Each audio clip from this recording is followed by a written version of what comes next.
Growing up in the close-knit Martinez family, Olivia always believed that blood was thicker than water. Every Sunday dinner, her Uncle Richard would raise his glass and toast. Family first, business second. Little did she know that years later, those same cousins who shared her childhood memories would look her in the eye and say, "You're just not qualified." But fate has a way of coming full circle. When her cousins desperately needed a major investor to save their floundering company, they never bothered to check who was behind the corporate letterhead of their financial savior. The expression on their faces when they discovered it was Olivia's company was worth every moment of rejection she had endured. I'd love to know which corner of the globe you're watching from. And if this story speaks to you, make sure to subscribe. Tomorrow's video is one you absolutely can't miss. Olivia Martinez grew up in Denver, Colorado, as part of a sprawling family with deep roots in local business.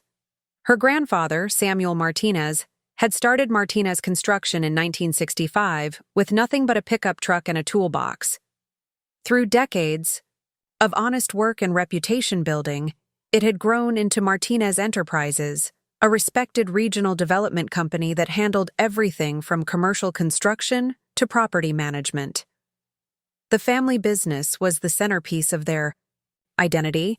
At every birthday, graduation, and holiday gathering, conversation inevitably turned to company projects, clients, and the future of Martinez Enterprises. Olivia's father, Michael, had worked alongside his brother Richard for years, both of them following in their father's footsteps. The understanding had always been that the business would pass to the next generation when the time came. Olivia had shown an interest in the family business from an early age. While her cousins Jason and Eric were riding dirt bikes on weekends, 12-year-old Olivia was asking her grandfather to explain blueprints and take her to construction sites. She'd wear a hard hat that was too big for her head and ask detailed questions about load-bearing walls and zoning permits that made the workers chuckle. "That girl's got the Martinez spirit," her grandfather would say proudly, while her father would smile and nod in agreement. By 16, Olivia was spending her summers working in different departments of the company, answering phones at the front desk, filing paperwork in accounting, and even shadowing project managers at construction sites. She absorbed everything like a sponge, making mental notes and dreaming of the day she would have a real say in the company's direction. When it came time for college, Olivia's choice was clear. She enrolled at the University of Colorado's Leeds School of Business, majoring in business administration with a focus on real estate and construction management. Her cousins Jason and Eric, now in their early 20s, had reluctantly joined the company after obtaining business degrees from state colleges, but their hearts weren't in it. They treated their positions as birthrights rather than responsibilities, often showing up late to meetings and delegating their work to assistants. Tragedy struck during Olivia's junior year of college. Her father, Michael, suffered a massive heart attack at just 52 years old. He passed away before Olivia could make it to the hospital to say goodbye. The loss devastated the Martinez family, but particularly Olivia and her mother, Eleanor. At the funeral, Uncle Richard delivered a touching eulogy about his brother's dedication to family and business. "Michael always said that Martinez Enterprises wasn't just about buildings, it was about building a legacy for our children," he said, his voice breaking. Olivia, dressed in black and fighting back tears, nodded solemnly. She would honor her father by carrying on that legacy. After graduating summa cum laude, Olivia approached her Uncle Richard about joining the company full-time. She had compiled a portfolio of her achievements, her perfect GPA, her internship experiences, and a detailed 5-year plan for expanding the company's commercial property management division. She'd spent weeks preparing for the meeting, practicing her pitch and anticipating questions. Uncle Richard received her in his office, the same office where her grandfather had once sat. The room was paneled in dark wood, with framed photos of completed Martinez projects lining the walls. Richard listened politely as Olivia presented her case, occasionally nodding or jotting down notes. "You've certainly put a lot of thought into this, Olivia," he said when she finished. "Your father would be proud of your dedication, but I think we should discuss this as a family. Why don't you come to the board meeting next Friday? The whole executive team will be there, including Jason and Eric." Olivia left feeling cautiously optimistic. She spent the next week refining her presentation and researching market trends. On Friday morning, she arrived at the company headquarters, 30 minutes early, dressed in a tailored navy suit that had cost nearly a month's worth of her savings. She wanted to look the part of a Martinez Enterprises executive. The boardroom was imposing, a long mahogany table surrounded by leather chairs, with floor-to-ceiling windows overlooking downtown Denver. Olivia took a seat near the middle of the table, not wanting to appear presumptuous by sitting at either end. One by one, the other board members filed in: Uncle Richard, Aunt Patricia, who handled HR, cousins Jason and Eric, and a few non-family executives who had been with the company for decades. "Good morning, everyone," Richard began once they were all seated. "As you know, we have a special agenda item today. My niece Olivia has expressed interest in joining the executive team at Martinez Enterprises. Olivia, would you like to share your thoughts with the board?" Olivia stood, distributing copies of her proposal to everyone at the table. For the next 20 minutes, she outlined her vision for the company's future, highlighting her education, her lifelong connection to the business, and the fresh perspective she could bring. She finished by addressing the elephant in the room. "I know I'm young, and I know I have big shoes to fill. My father taught me that Martinez Enterprises succeeds because we value hard work, integrity, and innovation. I'm not asking for special treatment. I'm asking for the opportunity to earn my place in this company, just like my grandfather did, and my father after him." The room was silent for a moment after she finished.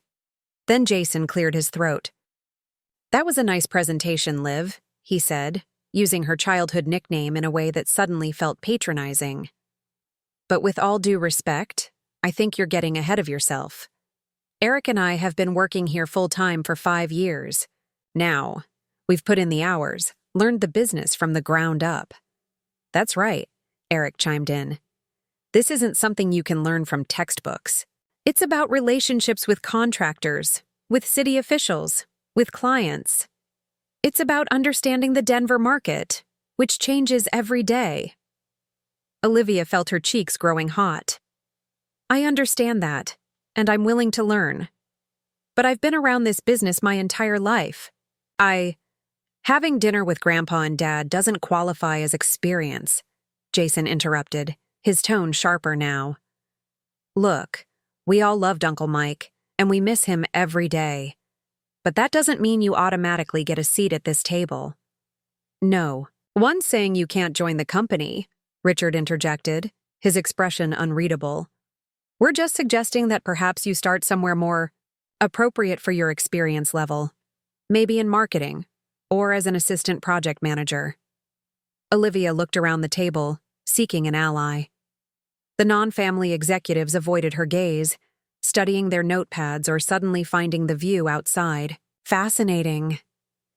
Aunt Patricia offered a sympathetic smile but said nothing. "I see," Olivia said finally, gathering her papers with hands that she willed not to shake. "And what qualifications exactly do Jason and Eric have that I don't? Besides, being born male?" The room temperature seemed to drop 10 degrees. "That's uncalled for," Richard said sternly. "This has nothing to do with gender. It's about qualification and experience. Jason and Eric have proven themselves. When you've done the same, we can revisit this conversation. We're trying to protect you, Olivia," Aunt Patricia said gently. "The construction industry can be cutthroat. Perhaps it would be better if you found something more suitable." Olivia looked at her aunt in disbelief. "Suitable? I have a degree in real estate and construction management. What exactly would be more suitable?" "The board has made its decision," Richard said firmly. "We'll offer you an entry-level position in the marketing department with the potential for advancement based on performance. I think that's more than fair." Olivia stood there, the weight of rejection and betrayal pressing down on her shoulders. These people, her family, had just made it abundantly clear that they didn't see her as an equal, despite her qualifications and lifelong dedication to the company. They saw her as a charity case, someone to be placated with a token position, i.e. "Appreciate the offer," she said finally, her voice steady despite the turmoil inside. "But I'll have to decline. If you don't believe in my abilities now, I doubt that will change regardless of my performance." She gathered her things and walked out of the boardroom with her head held high, though inside she was crumbling. As the elevator doors closed behind her, she finally let the tears fall. The company that had been her birthright, the legacy her father had helped build, had just shut its doors to her.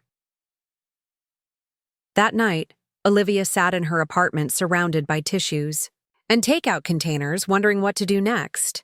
Her phone buzzed repeatedly with messages from her mother and a few sympathetic cousins who had heard about the meeting, but she couldn't bring herself to respond.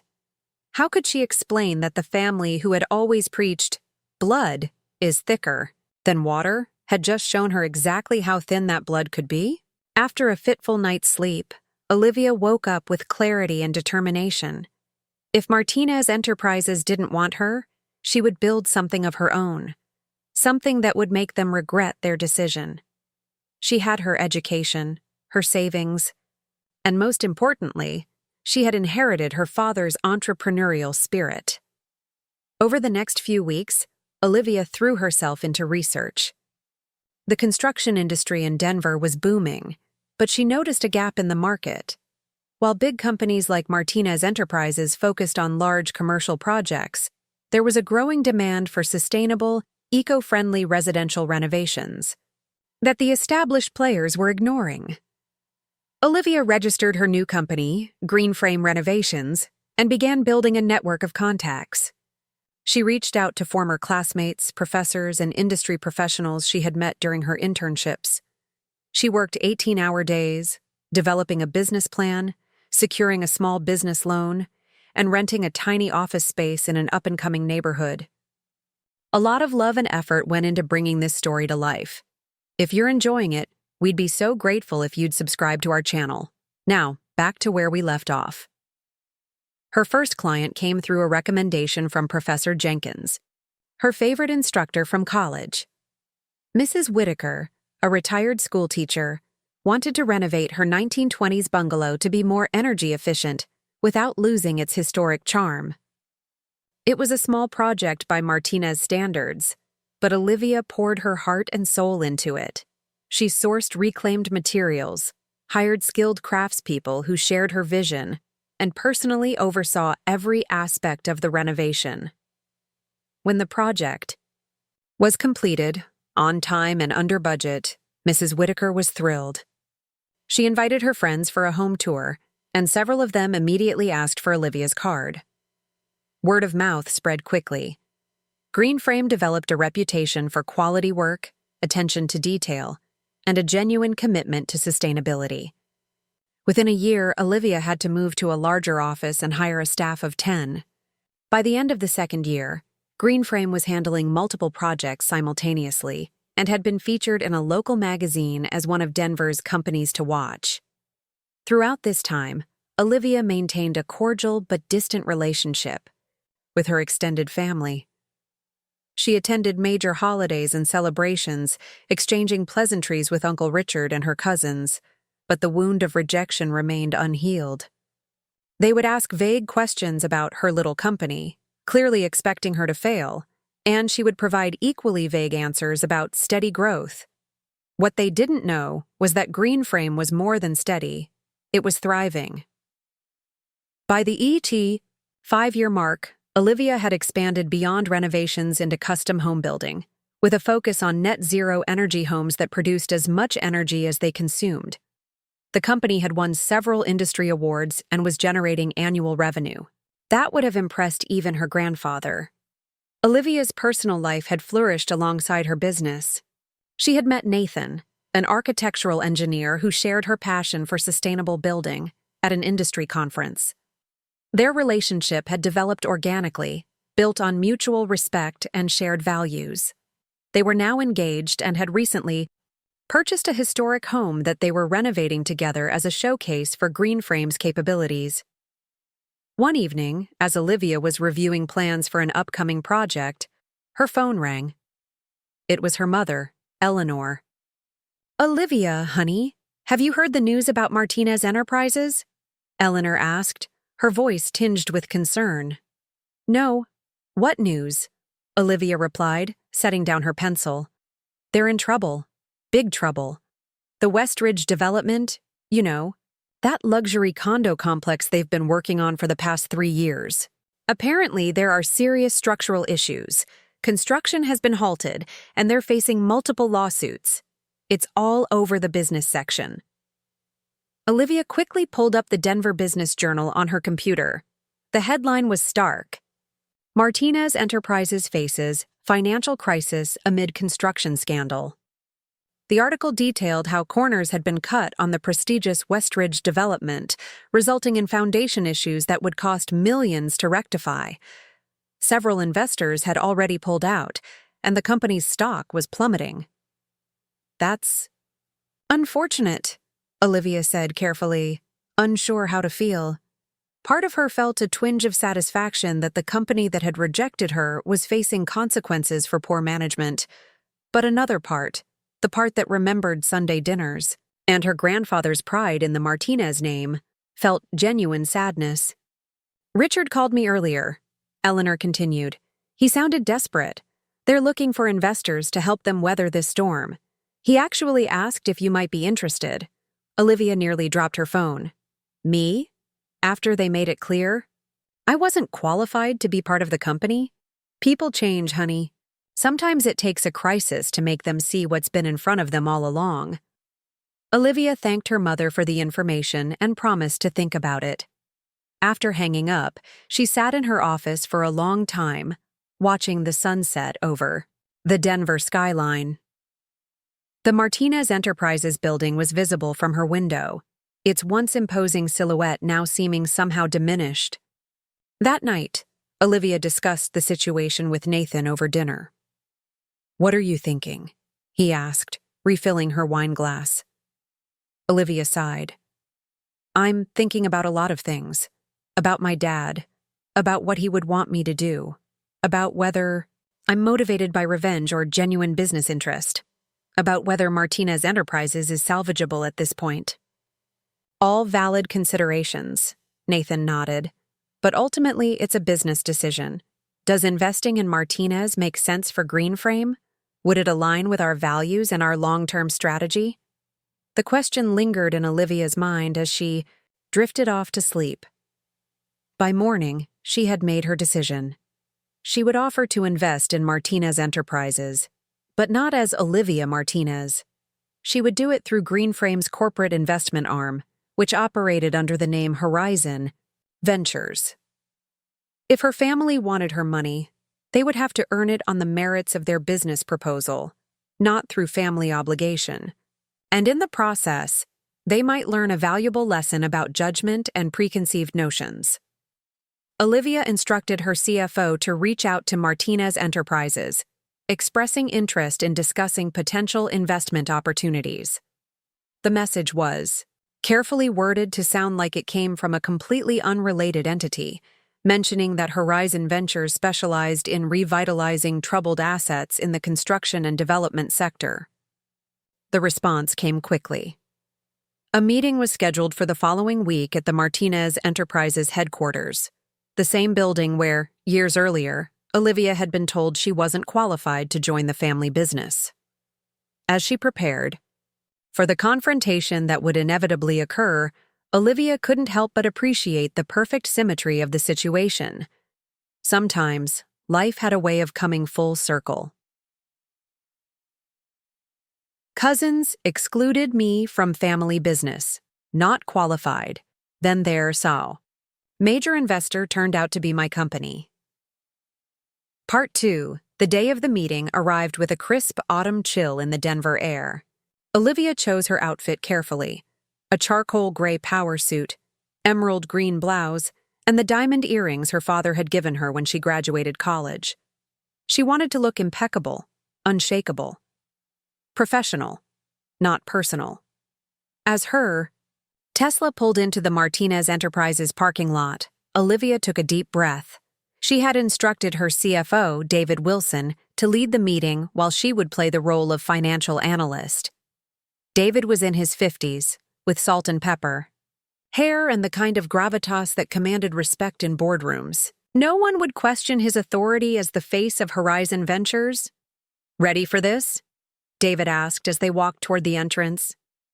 "I've been ready for 5 years," Olivia replied, adjusting her portfolio. The receptionist, not the same one, from years ago, greeted them professionally and directed them to the boardroom on the top floor. As they rode the elevator up, Olivia felt a strange sense of déjà vu mixed with newfound confidence.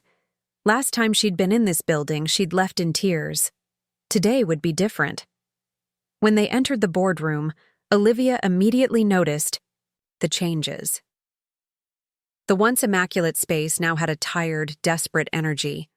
The mahogany table was still there, but the chairs around it were occupied by people who looked like they hadn't slept properly in weeks. Uncle Richard stood to greet them, his face more lined than Olivia remembered, his handshake less firm. "Mr. Wilson, thank you for coming on such short notice. I'm Richard Martinez, CEO of Martinez Enterprises." David nodded professionally. "David Wilson, CFO of Horizon Ventures, and this is my colleague, Olivia Green, one of our top financial analysts." Olivia had decided to use her mother's maiden name for this meeting. It was common enough not to raise suspicion, but hearing it spoken aloud in this room gave her a strange thrill. She extended her hand to her uncle, maintaining a neutral expression despite the turmoil of emotions beneath the surface. "Ms. Green," Richard said, shaking her hand without a flicker of recognition. 5 years had changed her. She was no longer the eager young graduate but a confident businesswoman. Or perhaps he simply didn't expect to see his niece in this context, and so his brain didn't make the connection. Jason and Eric sat further down the table, both looking considerably less polished than they once had. Jason's designer suit hung a bit loose on his frame, and Eric's eyes darted nervously around the room. Neither showed any sign of recognizing their cousin. "Please sit down," Richard gestured to the chairs. "We've prepared a comprehensive overview of our situation and our proposed path forward." For the next hour, Richard and his team presented their case. The Westridge development had been meant to be Martinez Enterprises' crown jewel, a luxury, condominium complex with panoramic mountain views and state-of-the-art amenities. But a series of critical errors in the foundation design, combined with the use of substandard materials by a contractor who had since disappeared, had created a structural nightmare. "The remediation costs are estimated at $12 million, Richard explained, his voice strained. "We've already invested $28 million, and our investors are understandably concerned about throwing good money after bad." "What we're looking for," Jason chimed in, "is a strategic partner who understands the construction business and can see the long-term potential here. The Martinez name still means something in this town."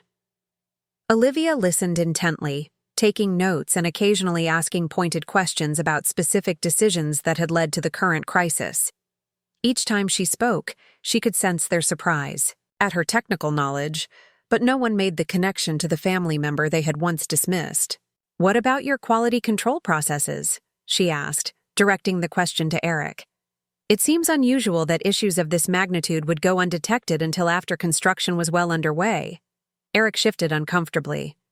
"We had some staff turnover in our QC department during that period. In retrospect, the oversight was inadequate." "Indeed," Olivia murmured, making another note. She knew exactly what had happened. After she left, they had downsized the quality control team her father had built, seeing it as an unnecessary expense. The results spoke for themselves. After the presentation concluded, David cleared his throat. "Thank you for your candor, Mr. Martinez. Horizon Ventures appreciates the comprehensive overview. We'll need to conduct our own due diligence, of course, but I believe this could be a viable opportunity for us.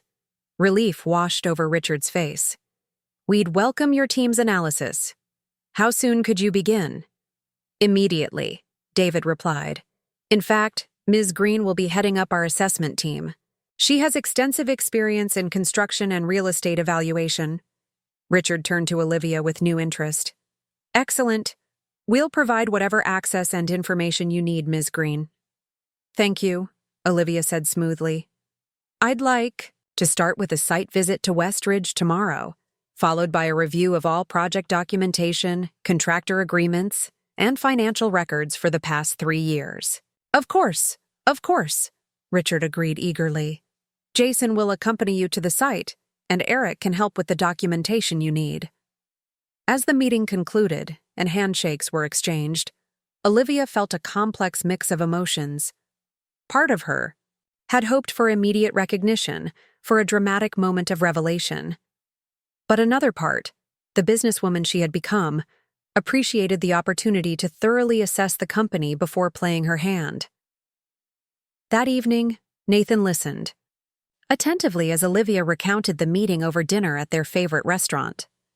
So they had no idea who you were? He asked, surprised.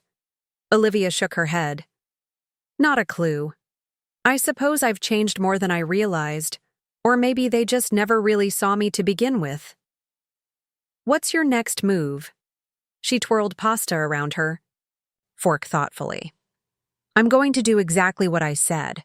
Conduct a thorough assessment. If I'm going to invest in Martinez Enterprises, it needs to make business sense, not just emotional sense. And if it doesn't, then I walk away, and they never need to know who almost saved them. The next day, Olivia met Jason at the Westridge development site. The partially completed structure loomed against the mountain backdrop, construction equipment sitting idle around the perimeter. Yellow caution tape fluttered in the breeze. Jason looked haggard in the harsh morning light. It doesn't look like much now, he admitted as they donned hard hats. But the vision was spectacular. Vision doesn't matter if the execution is flawed, Olivia replied matter-of-factly. Show me the foundation issues. For the next 3 hours, Jason led her through the site, pointing out the areas of concern identified by structural engineers. Olivia asked detailed technical questions that clearly surprised him. Several times, he had to call the project manager to get answers she needed. You really know your stuff, Ms. Green, Jason remarked as they were leaving the site. Where? Did you say you trained? University of Colorado, Olivia replied truthfully. Business administration with a focus on real estate and construction management. Huh, Jason said, a flicker of something. Recognition, perhaps, crossing his face. My cousin went there, studied something similar. Olivia's heart raced, but her expression remained neutral. It's a good program. Yeah, Jason nodded, his brow furrowed. She ended up starting a small renovation company, Green something. Green Frame Renovations? Olivia supplied, watching his reaction carefully. Jason snapped his fingers. That's it. You've heard of them? They've made quite a name for themselves.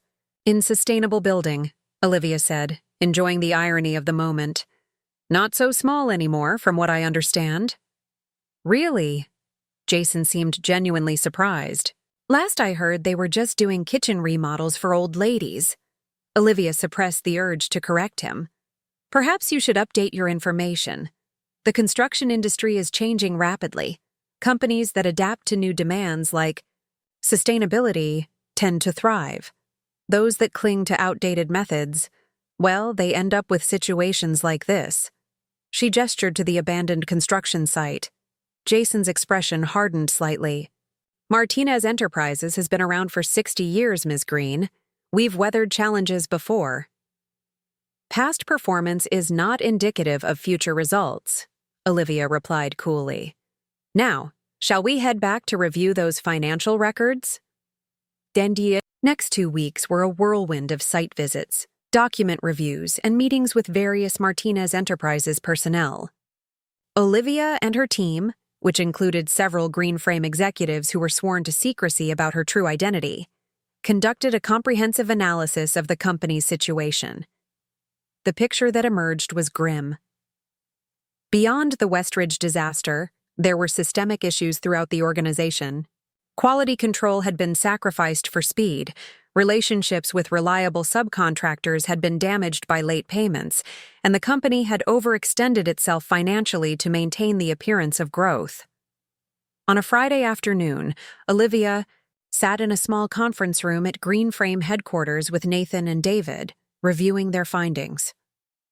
"Bottom line," David said, "Martinez Enterprises needs more than just an investor for Westridge. They need a complete organizational overhaul, the PI. Martinez name still has value," Nathan pointed out, "and their land holdings alone are worth considering. But the current management," he trailed off, looking at Olivia apologetically. "Is terrible," she finished for him. "I know. The question is whether we can implement the necessary changes as a condition of our investment." "You mean whether they'll accept those conditions?" David corrected. "Richard Martinez has been running that company for 20 years. He's not likely to step aside willingly." Olivia tapped her pen against the table, thinking. "What if we don't ask him to step aside? What if we propose a merger instead?" Green Frame's sustainability expertise combined with Martinez's established presence in commercial development. "We could position it as a strategic partnership rather than a rescue." David considered this. "It could work, but eventually they'll realize who's really behind Green Frame." "I'm counting on it," Olivia said with a small smile. "But by then, the terms will be signed, and they'll be in no position to object." 3. Days later, Olivia and David sat across from Richard, Jason, and Eric in the Martinez Enterprises boardroom. The tension in the air was palpable as David outlined their proposal.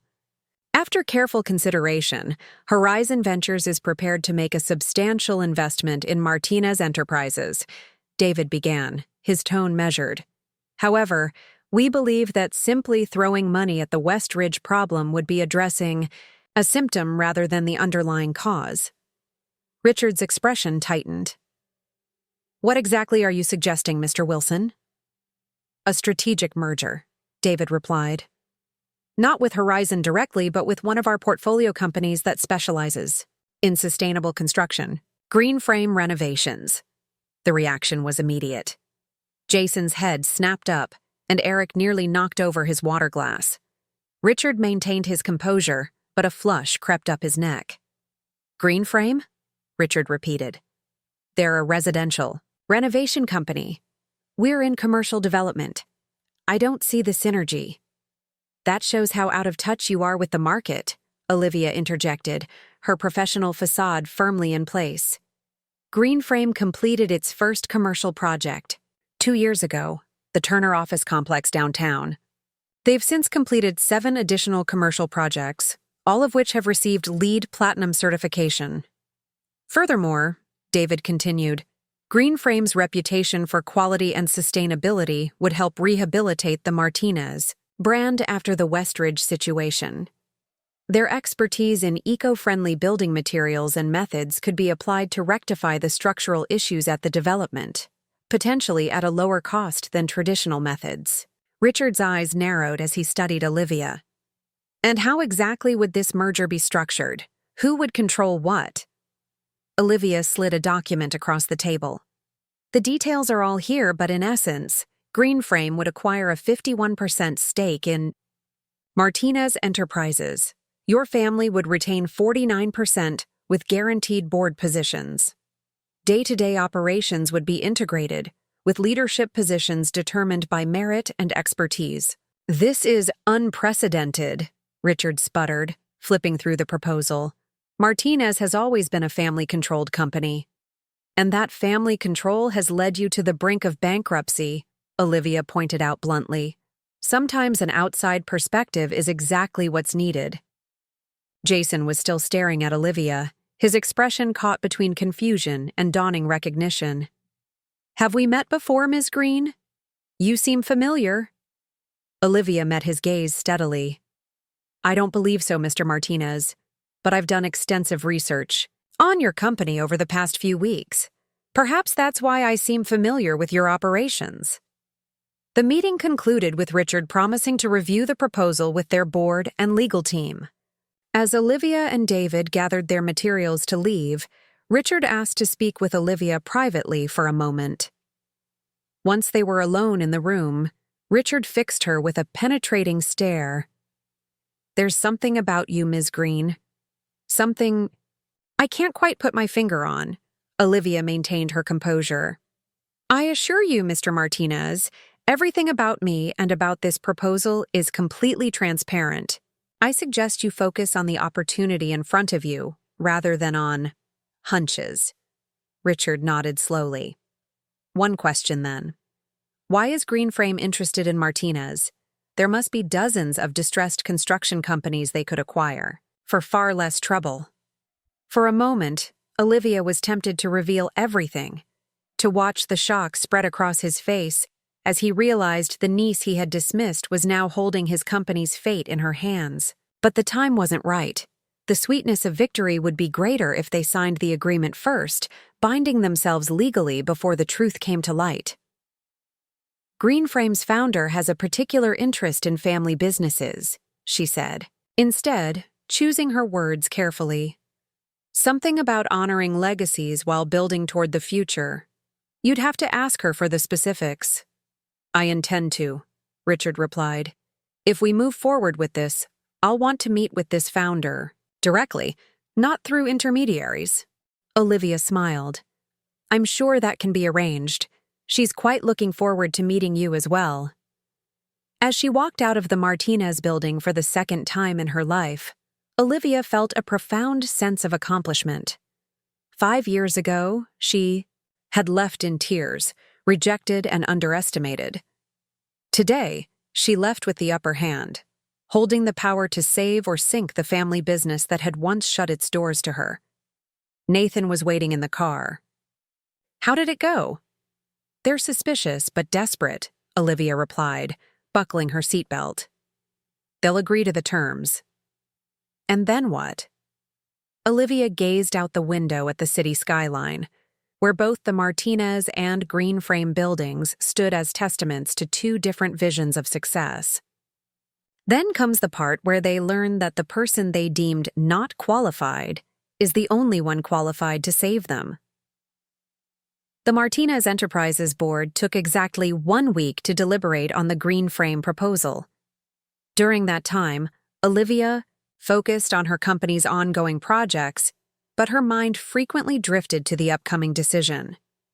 She had built Greenframe into a thriving enterprise specifically to prove her worth, but she hadn't anticipated it becoming the vehicle for her. Return to the family business. When Richard finally called David to schedule a follow-up meeting, Olivia felt an unexpected flutter of nerves. This wasn't just about business anymore. It was about vindication, about finally being acknowledged for her capabilities after years of dismissal. They want to meet with Greenframe's founder directly, David informed her after hanging up. Richard was quite insistent about it.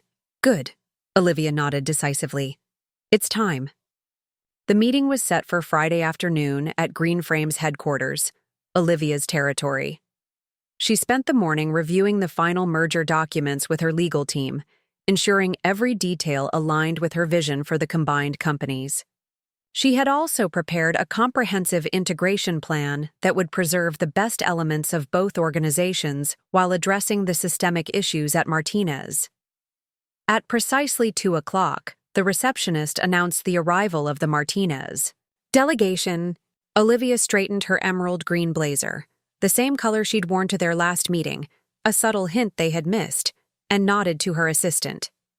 Send them to the conference room. Tell them the founder will join shortly. Richard, Jason, and Eric filed into Greenframe's main conference room, their expressions a mixture of curiosity and apprehension. The space was a stunning showcase of sustainable design, reclaimed wood tables, living plant walls, and floor-to-ceiling windows that maximized natural light while minimizing energy use. David greeted them and made small talk while they waited, deliberately avoiding any mention of who they were about to meet. After 15 minutes, just long enough to build anticipation, Olivia strode confidently into the room. "Gentlemen," she said, extending her hand to a visibly shocked Richard. "Olivia Martinez, founder and CEO of Greenframe Renovations. Thank you for coming." The stunned silence that followed was everything she had imagined. Richard's face was drained of color. Jason's mouth literally hung open. Eric clutched the edge of the table as if to steady himself. "Olivia?" Richard finally managed, his voice barely above a whisper. This is your company?" "Yes," she replied simply, taking her seat at the head of the table. "I founded Greenframe 5 years ago, after our last conversation in your boardroom. You might recall you didn't think I was qualified to join the family business." Jason found his voice next. "But Green? You've been using a different name?" "For our recent interactions, yes," Olivia acknowledged. "I wanted our proposal to be evaluated on its merits, not complicated by family history. Professionally, I've always been Olivia Martinez." This is, Richard struggled to find words. "Ironic," Olivia supplied. "Unexpected? A twist of fate? Call it what you want, Uncle Richard. The reality is that the company you deemed me unqualified to join now needs the company I built to survive." Eric, always the quietest of her cousins, studied her with newfound respect. "You did all this in 5 years?" "I did," Olivia confirmed. Greenframe currently employs 78 people, manages 14 active projects across 3 states, and generated $42 million in revenue last year. We're debt-free, with a 15% profit margin and a 6-month waiting list for new clients. The numbers hung in the air, a stark contrast to Martinez Enterprises' current financial crisis. Richard slumped slightly in his chair, the full weight of their past misjudgment evident in his posture. "Why didn't you tell us?" he asked finally. "When did you first approach Horizon Ventures?" Olivia leaned forward, meeting his gaze directly. "Would you have taken the proposal seriously if you'd known it came from me? The niece you once dismissed as inexperienced and unqualified?" Richard had the grace to look ashamed. I don't know." "Exactly," Olivia said. "Now, shall we discuss the merger? The terms remain the same as outlined in our proposal.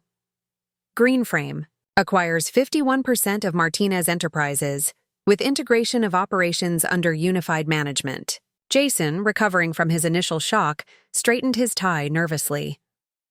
"And who exactly would be running this unified company?" "I would," Olivia stated matter-of-factly.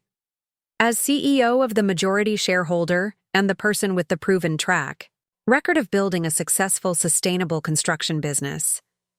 Richard's face flushed. "Now wait just a minute.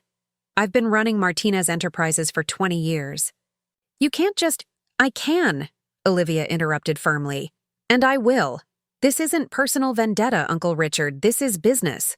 Martinez Enterprises is facing bankruptcy, multiple lawsuits, and irreparable damage to its reputation. The company needs new leadership, fresh vision, and a complete overhaul of its operational practices." She slid a folder across the table. "Inside, you'll find my proposed organizational chart for the merged company. You'll notice I've identified roles for each of you based on your strengths. Richard, your relationships with city officials and long-standing clients are valuable assets. Jason, your experience with project financing could be useful in a restructured financial department. Eric, your attention to detail would be an asset to our quality control team." The 3 men exchanged glances as they reviewed the document. Eric was the first to speak. These are middle management positions," he said, his voice tight with indignation. "They're positions aligned with your demonstrated capabilities," Olivia corrected. "But if you prefer not to be part of the new organization, severance packages are outlined on page 12. Richard closed the folder slowly, his expression unreadable.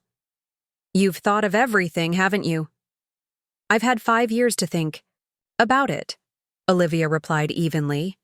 But here's what you need to understand. This merger isn't about revenge. It's about preserving the Martinez legacy while bringing it into the future. The construction industry is changing.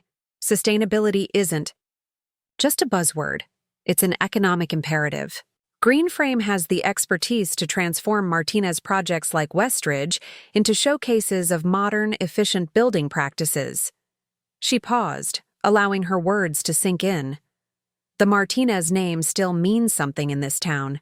My grandfather built that reputation through hard work and integrity. I watched my father uphold those same values every day of his life. I don't want to see that legacy destroyed because of short-sighted decisions. For a moment, no one spoke. The only sound was the gentle hum of the building's energy-efficient HVAC system. Outside the windows, the Denver skyline stretched toward the mountains, a mix of historic buildings and modern structures. A visual representation of tradition. Meeting innovation, Jason broke the silence. You really think you can fix Westridge? The structural engineers said, I've reviewed their reports. Olivia cut in. They approached the problem with conventional solutions. We've developed alternative remediation techniques using advanced carbon fiber reinforcement and geopolymer concrete that could reduce the repair costs by 30% while actually strengthening the foundation beyond the original specifications. Eric looked up with genuine interest. That's possible? It is, Olivia nodded. In fact, we implemented similar solutions on the Riverside Plaza retrofit last year. The technical details are in Appendix C if you're interested. For the next hour, the conversation shifted from confrontational to cautiously collaborative as Olivia outlined her vision for the merged company. She explained how Greenframe's innovative approaches could be applied to existing Martinez projects, potentially turning disasters like Westridge into successes. She demonstrated a deep understanding of both companies' operations that none of them could dispute. Richard remained mostly silent, occasionally asking pointed questions about specific aspects of the integration plan.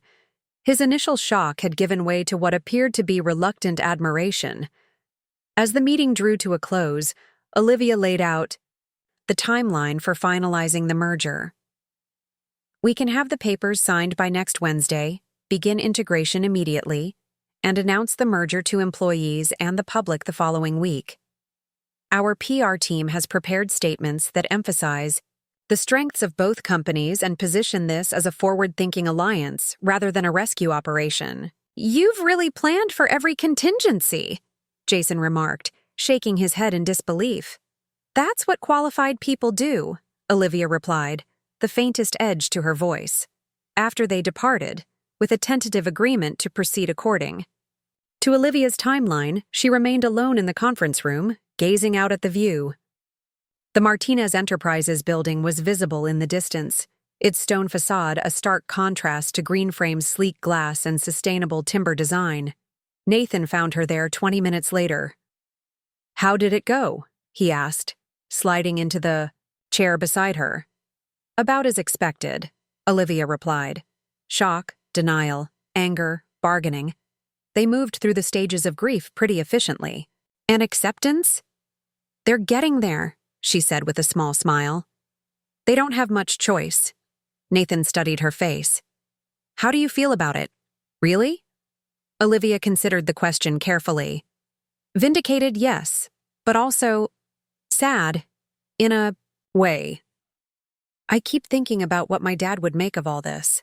He believed in the company so much, in what it stood for. He would have been heartbroken to see what Richard and the boys did with it. He would have been incredibly proud of you, Nathan said gently, taking her hand. Of what you've built, of how you've stayed true to your values even when it would have been easier to compromise. Olivia squeezed his hand gratefully. There's still a lot of work to do. Turning Martinez around won't be easy, even with Greenframe's resources. If anyone can do it, it's you, Nathan assured her. You've been preparing for this your whole life. The weekend passed in a flurry of preparation. Olivia worked closely, with her executive team to finalize integration plans, communication strategies, and priority action items for the first 30 days post-merger. By Sunday evening, she felt confident they were ready for whatever challenges lay ahead. Monday morning brought an unexpected development. As Olivia was reviewing contractor bids for an upcoming project, her assistant announced that Richard Martinez was in the lobby, asking to speak with her alone. Curious, Olivia agreed to see him. Richard entered her office hesitantly, looking older and more vulnerable than she had ever seen him. He declined her offer of coffee, choosing instead to stand awkwardly by the window. "This is quite a view," he commented, gazing out at the mountains. "Better than ours." "South-facing for maximum solar gain," Olivia explained. "It reduces our heating costs significantly during winter months." Richard nodded, then turned to face her directly. "I didn't come to talk about windows, Olivia." "I didn't think you did," she replied, leaning against her desk. "What's on your mind, Uncle Richard?" He took a deep breath. "I spent the weekend going through old company records, board minutes, project files, financial statements from the years before you approached us. I wanted to understand how we ended up here." Olivia waited, allowing him the space to continue. "Your father?" Mike was always the careful one, the one who insisted on proper procedures, on quality over speed, on treating subcontractors fairly even when it cost a bit more. After he died, I started cutting those corners. I thought I was being smart, being competitive. Richard's voice cracked slightly. "I was wrong." "Yes," Olivia said simply. "You were. The thing is," Richard continued, "I found something else in those records. A succession plan Mike had drafted before his heart attack. He'd proposed bringing you into the executive team, mentoring you to eventually take over his division. He believed in you, Olivia. He saw what I was too blind to see." Olivia felt a sudden tightness in her throat. "I never knew about that plan." "It never made it to a board vote," Richard admitted. "After he died, I ignored it, convinced myself. It was just a father's bias, not a sound business decision." He paused, visibly struggling with his next words. "I was wrong about that too." The admission hung in the air between them, an acknowledgement 5 years in the making. "Why are you telling me this now?" Olivia asked quietly. Richard straightened his shoulders. "Because I want to amend our agreement. The proposed merger gives you 51% control, with me and the boys remaining in management positions." "That's correct." "I'd like to propose an alternative. Greenframe acquires 75%. I step down as CEO immediately and remain only as an advisor during the transition. Jason and Eric can earn their positions in the new organization based on merit, not family ties." Olivia's eyebrows rose in surprise. "That's significantly more than we asked for." "It's what's needed," Richard said firmly. "You were right when you said the company requires new leadership and a complete overhaul. Half measures won't work. And after seeing what you've built here," he gestured around her office, "you're the right person to lead Martinez into the future. Your father would have wanted it this way." Emotion threatened to overcome Olivia, but she maintained her composure. "Thank you, Uncle Richard. I appreciate that acknowledgement." "I should have given it 5 years ago," he replied with regret. "Maybe we wouldn't be in this mess if I had." "Maybe not," Olivia conceded. "But then I might never have built Greenframe." Richard nodded thoughtfully. "Life takes strange turns, doesn't it? The niece we rejected as unqualified ends up being our company's salvation." "Not just a salvation," Olivia corrected him. "A evolution. The construction industry is changing, Uncle Richard. Sustainability isn't just good for the planet. It's good business. Together, Greenframe and Martinez can lead that change." "Together," Richard repeated, extending his hand. "Under your leadership." As they shook hands, Olivia felt a sense of completion, of a circle closing. The path had been longer and more winding than she could have imagined, but it had led her exactly where she was meant to be. 3 months later, Olivia stood on the podium at the groundbreaking ceremony for the redesigned Westridge development, now renamed Westridge Green. The project had been completely reimagined as a sustainable living community, incorporating solar panels, gray water recycling systems, and community gardens. Pre-sales had already exceeded projections, with buyers drawn to both the eco-friendly features and the Martinez reputation for quality that Olivia was determined to restore. As she looked out at the assembled crowd, she spotted her mother, Eleanor, beaming with pride. Next to her stood Nathan, who gave her a subtle thumbs up. Richard, Jason, and Eric were present too, each finding their place in the reorganized company with varying degrees of adjustment. Today marks not just the beginning of a new development, Olivia addressed the audience, but the continuation of a legacy. 60 years ago, my grandfather Samuel Martinez started a small construction company with nothing but determination and a commitment to quality. That spirit lives on in everything we do at Martinez Greenframe. We honor our past while building for the future, sustainably, responsibly, and with an unwavering dedication to excellence. As applause erupted, Olivia caught her uncle's eye. Richard nodded slightly, an acknowledgement of how far they had come, of the lessons learned, of the bridges now rebuilt. Later, as they toured the site, Eleanor linked her arm through Olivia's. "Your father would be so proud," she said softly. "Not just of what you've accomplished, but of how you did it, with integrity and vision."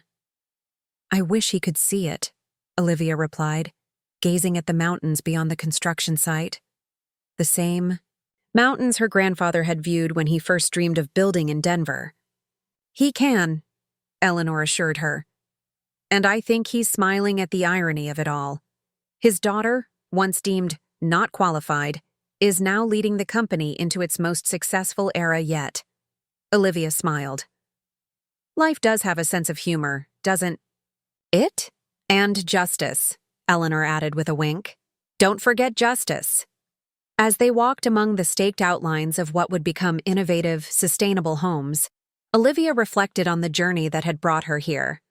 The rejection that had once devastated her had ultimately forced her to forge her own path, to build something uniquely hers, to prove beyond any doubt what she was truly capable of accomplishing.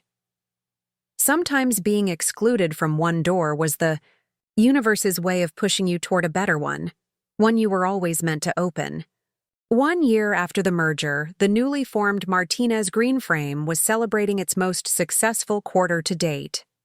The Westridge Green development had become a showcase project, featured in architectural magazines and industry publications as a model of sustainable urban development. What had once been a disaster threatening to bankrupt Martinez Enterprises was now the crown jewel of the combined company.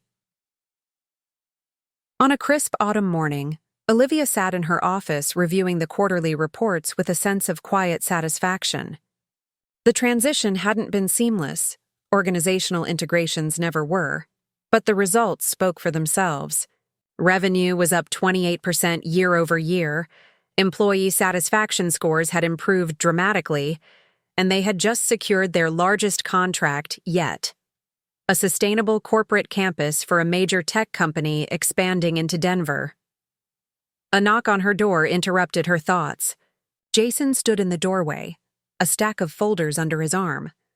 "Got a minute?" he asked, his demeanor professional but more relaxed than it had been in the early days after the merger. "Of course." Olivia gestured to the chair across from her desk. "The Parker project?" Jason nodded, taking a seat and spreading the documents between them. "The client loves the initial designs, but they've asked for some modifications to the solar array. I've worked with the engineering team to draft a few alternatives."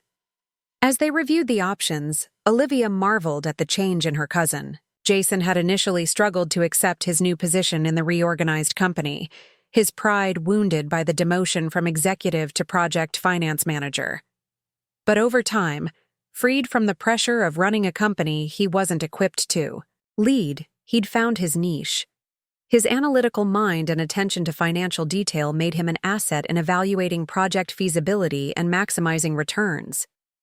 This one, Olivia tapped the third proposal, gives us the best balance between client aesthetic concerns and energy efficiency.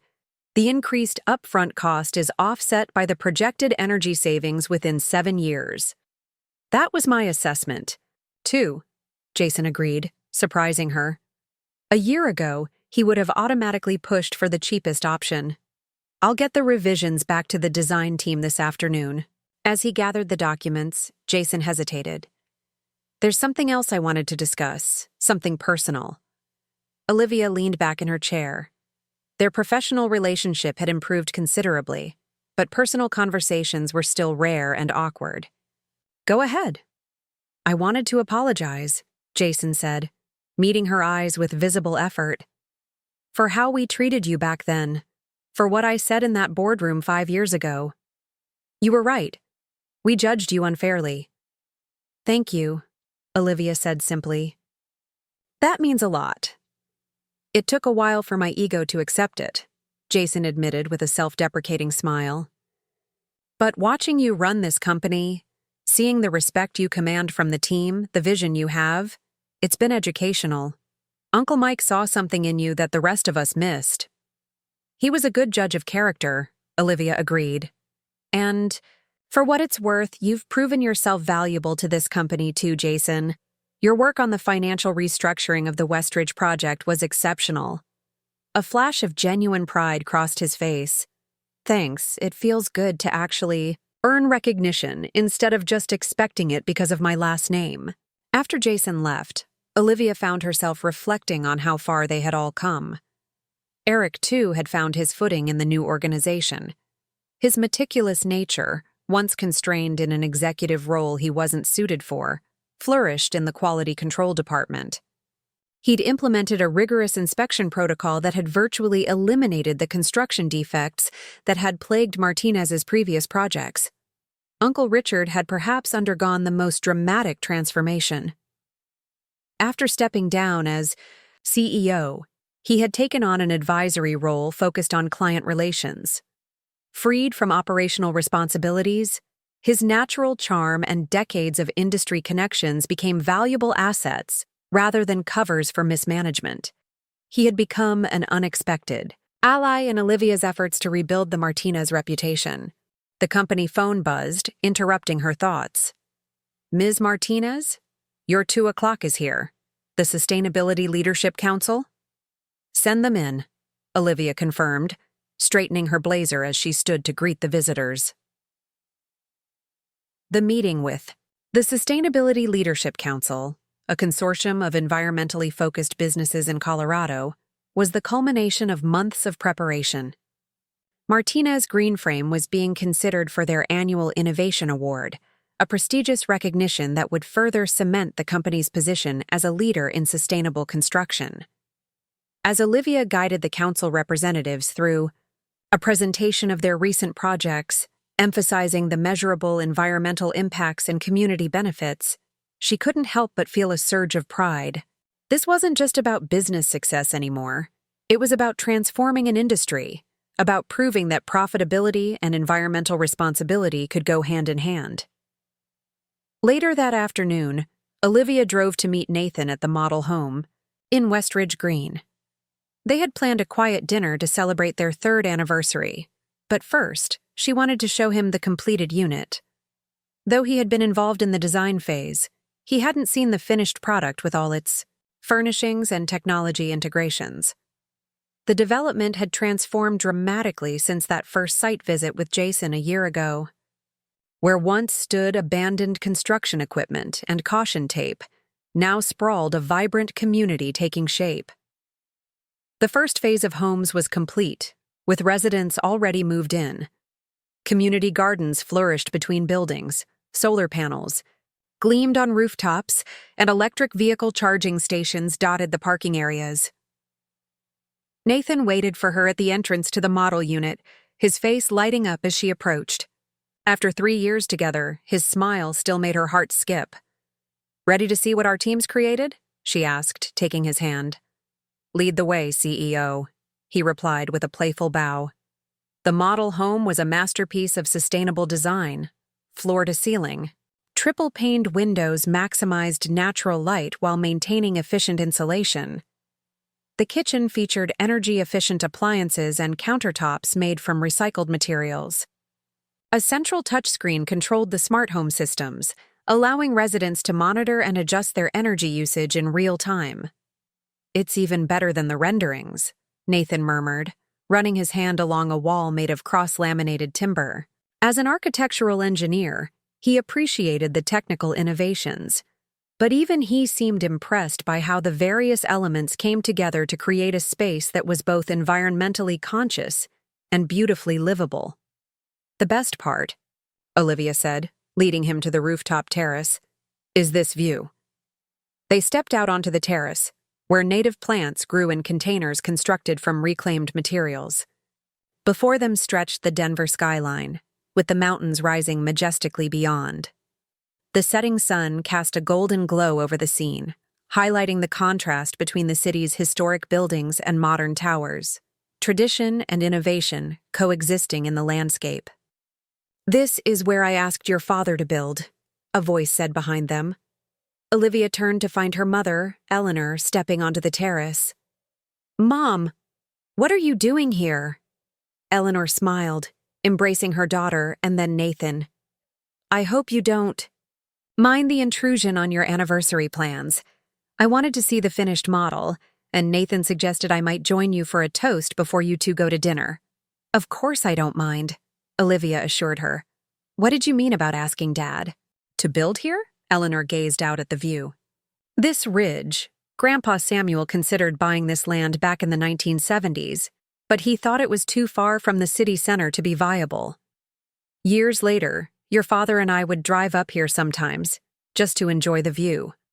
I always told him it would be the perfect spot for homes someday when the city expanded this way." "I had no idea," Olivia said softly.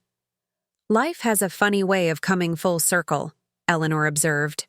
"Your father would be amazed to see what you've created here." Nathan produced a bottle of champagne and 3 glasses from a bag he'd brought. "I think this calls for a toast." As the golden liquid bubbled in their glasses, Eleanor raised hers first. "To Samuel Martinez, who built the foundation. To Michael Martinez, who carried the vision forward. And to Olivia Martinez, who transformed that vision for a new era. 3 generations of builders, each in their own way." They clinked glasses as the last rays of sunlight gilded the mountains. "And to the next chapter," Nathan added, his eyes meeting Olivia's with meaning. After they finished their champagne, Eleanor discreetly excused herself, leaving the couple alone on the terrace as twilight descended over the city. "Next chapter?" Olivia asked, sensing something in Nathan's tone. He smiled, suddenly looking a bit nervous. "I had planned to do this at dinner, but this moment feels right." He reached into his pocket and withdrew a small wooden box. "This terrace, this building, represents everything I admire about you, Olivia. Your vision, your determination, your ability to transform obstacles into opportunities." He opened the box, revealing a ring with a sustainable lab-grown diamond set in recycled gold. "Will you marry me? Build a life with me that's as thoughtfully designed as everything else you create?" Tears welled in Olivia's eyes as she nodded. "Yes," she whispered. "Absolutely yes." As Nathan slipped the ring onto her finger, the city lights began to twinkle below them, mirroring the stars appearing in the darkening sky above. 2 weeks later, Olivia sat in the main conference room at Martinez Greenframe headquarters, surrounded by her executive team. The news of her engagement had spread quickly through the company, bringing congratulations from all departments. But today's meeting was focused on business, specifically an unexpected opportunity that had landed in their inbox the previous day. "Walton Development has approached us about a potential acquisition," Olivia explained to the assembled team. "They're impressed with what we've accomplished at Westridge Green and are interested in bringing our sustainable construction expertise to their projects across the Southwest." Eric, now head of quality control, frowned slightly. Walton is huge. Wouldn't an acquisition mean losing control of what we've built here? Not necessarily, Olivia replied. Their initial offer suggests maintaining Martinez Greenframe as a semi-autonomous division specialized in sustainable development. We'd have access to their resources and regional presence while maintaining our operational approach and values. The financial terms are substantial, David Wilson, who had remained as CFO after the merger, added. It would represent a significant return for all shareholders. All eyes turned to Richard, who had been uncharacteristically quiet during the discussion. As a major shareholder despite his reduced role, his opinion carried weight. What are your thoughts, Richard? Olivia asked directly. Richard looked around the table thoughtfully before responding. 5 years ago, I would have jumped at this offer without a second thought. The payout is attractive, and the Martinez name would be associated with one of the largest developers in the country. He paused, choosing his words carefully. But I've learned some expensive lessons about valuing the wrong things. This company, what it stands for now, what it's becoming under Olivia's leadership, is worth more than the number on Walton's offer sheet. A murmur of surprised agreement rippled around the table. That said, Richard continued, I think we should explore the opportunity. Not from a position of need, as we were when Greenframe and Martinez merged, but from a position of strength. If the terms truly allow us to maintain our identity and mission while expanding our impact, it merits consideration. Olivia nodded, unexpectedly moved by her uncle's evolution. I agree. We'll conduct thorough due diligence and evaluate whether this aligns with our long-term vision. David, can your team prepare a comprehensive analysis of the potential benefits and risks? As the meeting continued, Olivia found herself reflecting on the journey that had brought them all to this point. 5 years ago, she had left the Martinez Enterprises boardroom devastated by rejection, convinced that her family would never recognize her worth. Today, she sat at the head of a thriving company that bore both the Martinez and Greenframe names, surrounded by those same family members who now looked to her for leadership. Success, she had discovered, wasn't just about proving others wrong, it was about creating something meaningful, something that stood the test of time. The Martinez legacy that had once been denied to her was now hers to shape, to modernize, to carry forward in ways her grandfather and father would have approved. After the meeting, Olivia walked to the window wall of her office, gazing out at the city she was helping to transform. The Martinez Enterprises building stood in her view, now the northern headquarters of Martinez Greenframe. Beside it rose the sleek lines of their newly completed southern headquarters, a showcase of sustainable architecture with a living roof, regenerative energy systems, and a transparent facade that seemed to embody the company's values. Her phone buzzed with a text from Nathan. Meeting with the wedding planner at 7. Don't work too late, future Mrs. Martinez Wilson. Olivia smiled, typing back a quick confirmation. As she gathered her things to leave, she paused at the framed photo on her desk, a picture from the Westridge Green ribbon-cutting ceremony. In it, she stood flanked by Richard, Jason, and Eric, all of them smiling genuinely at the camera. It wasn't just a corporate milestone, it was the visual evidence of healing, of bridges rebuilt, of family bonds restored on new and healthier terms.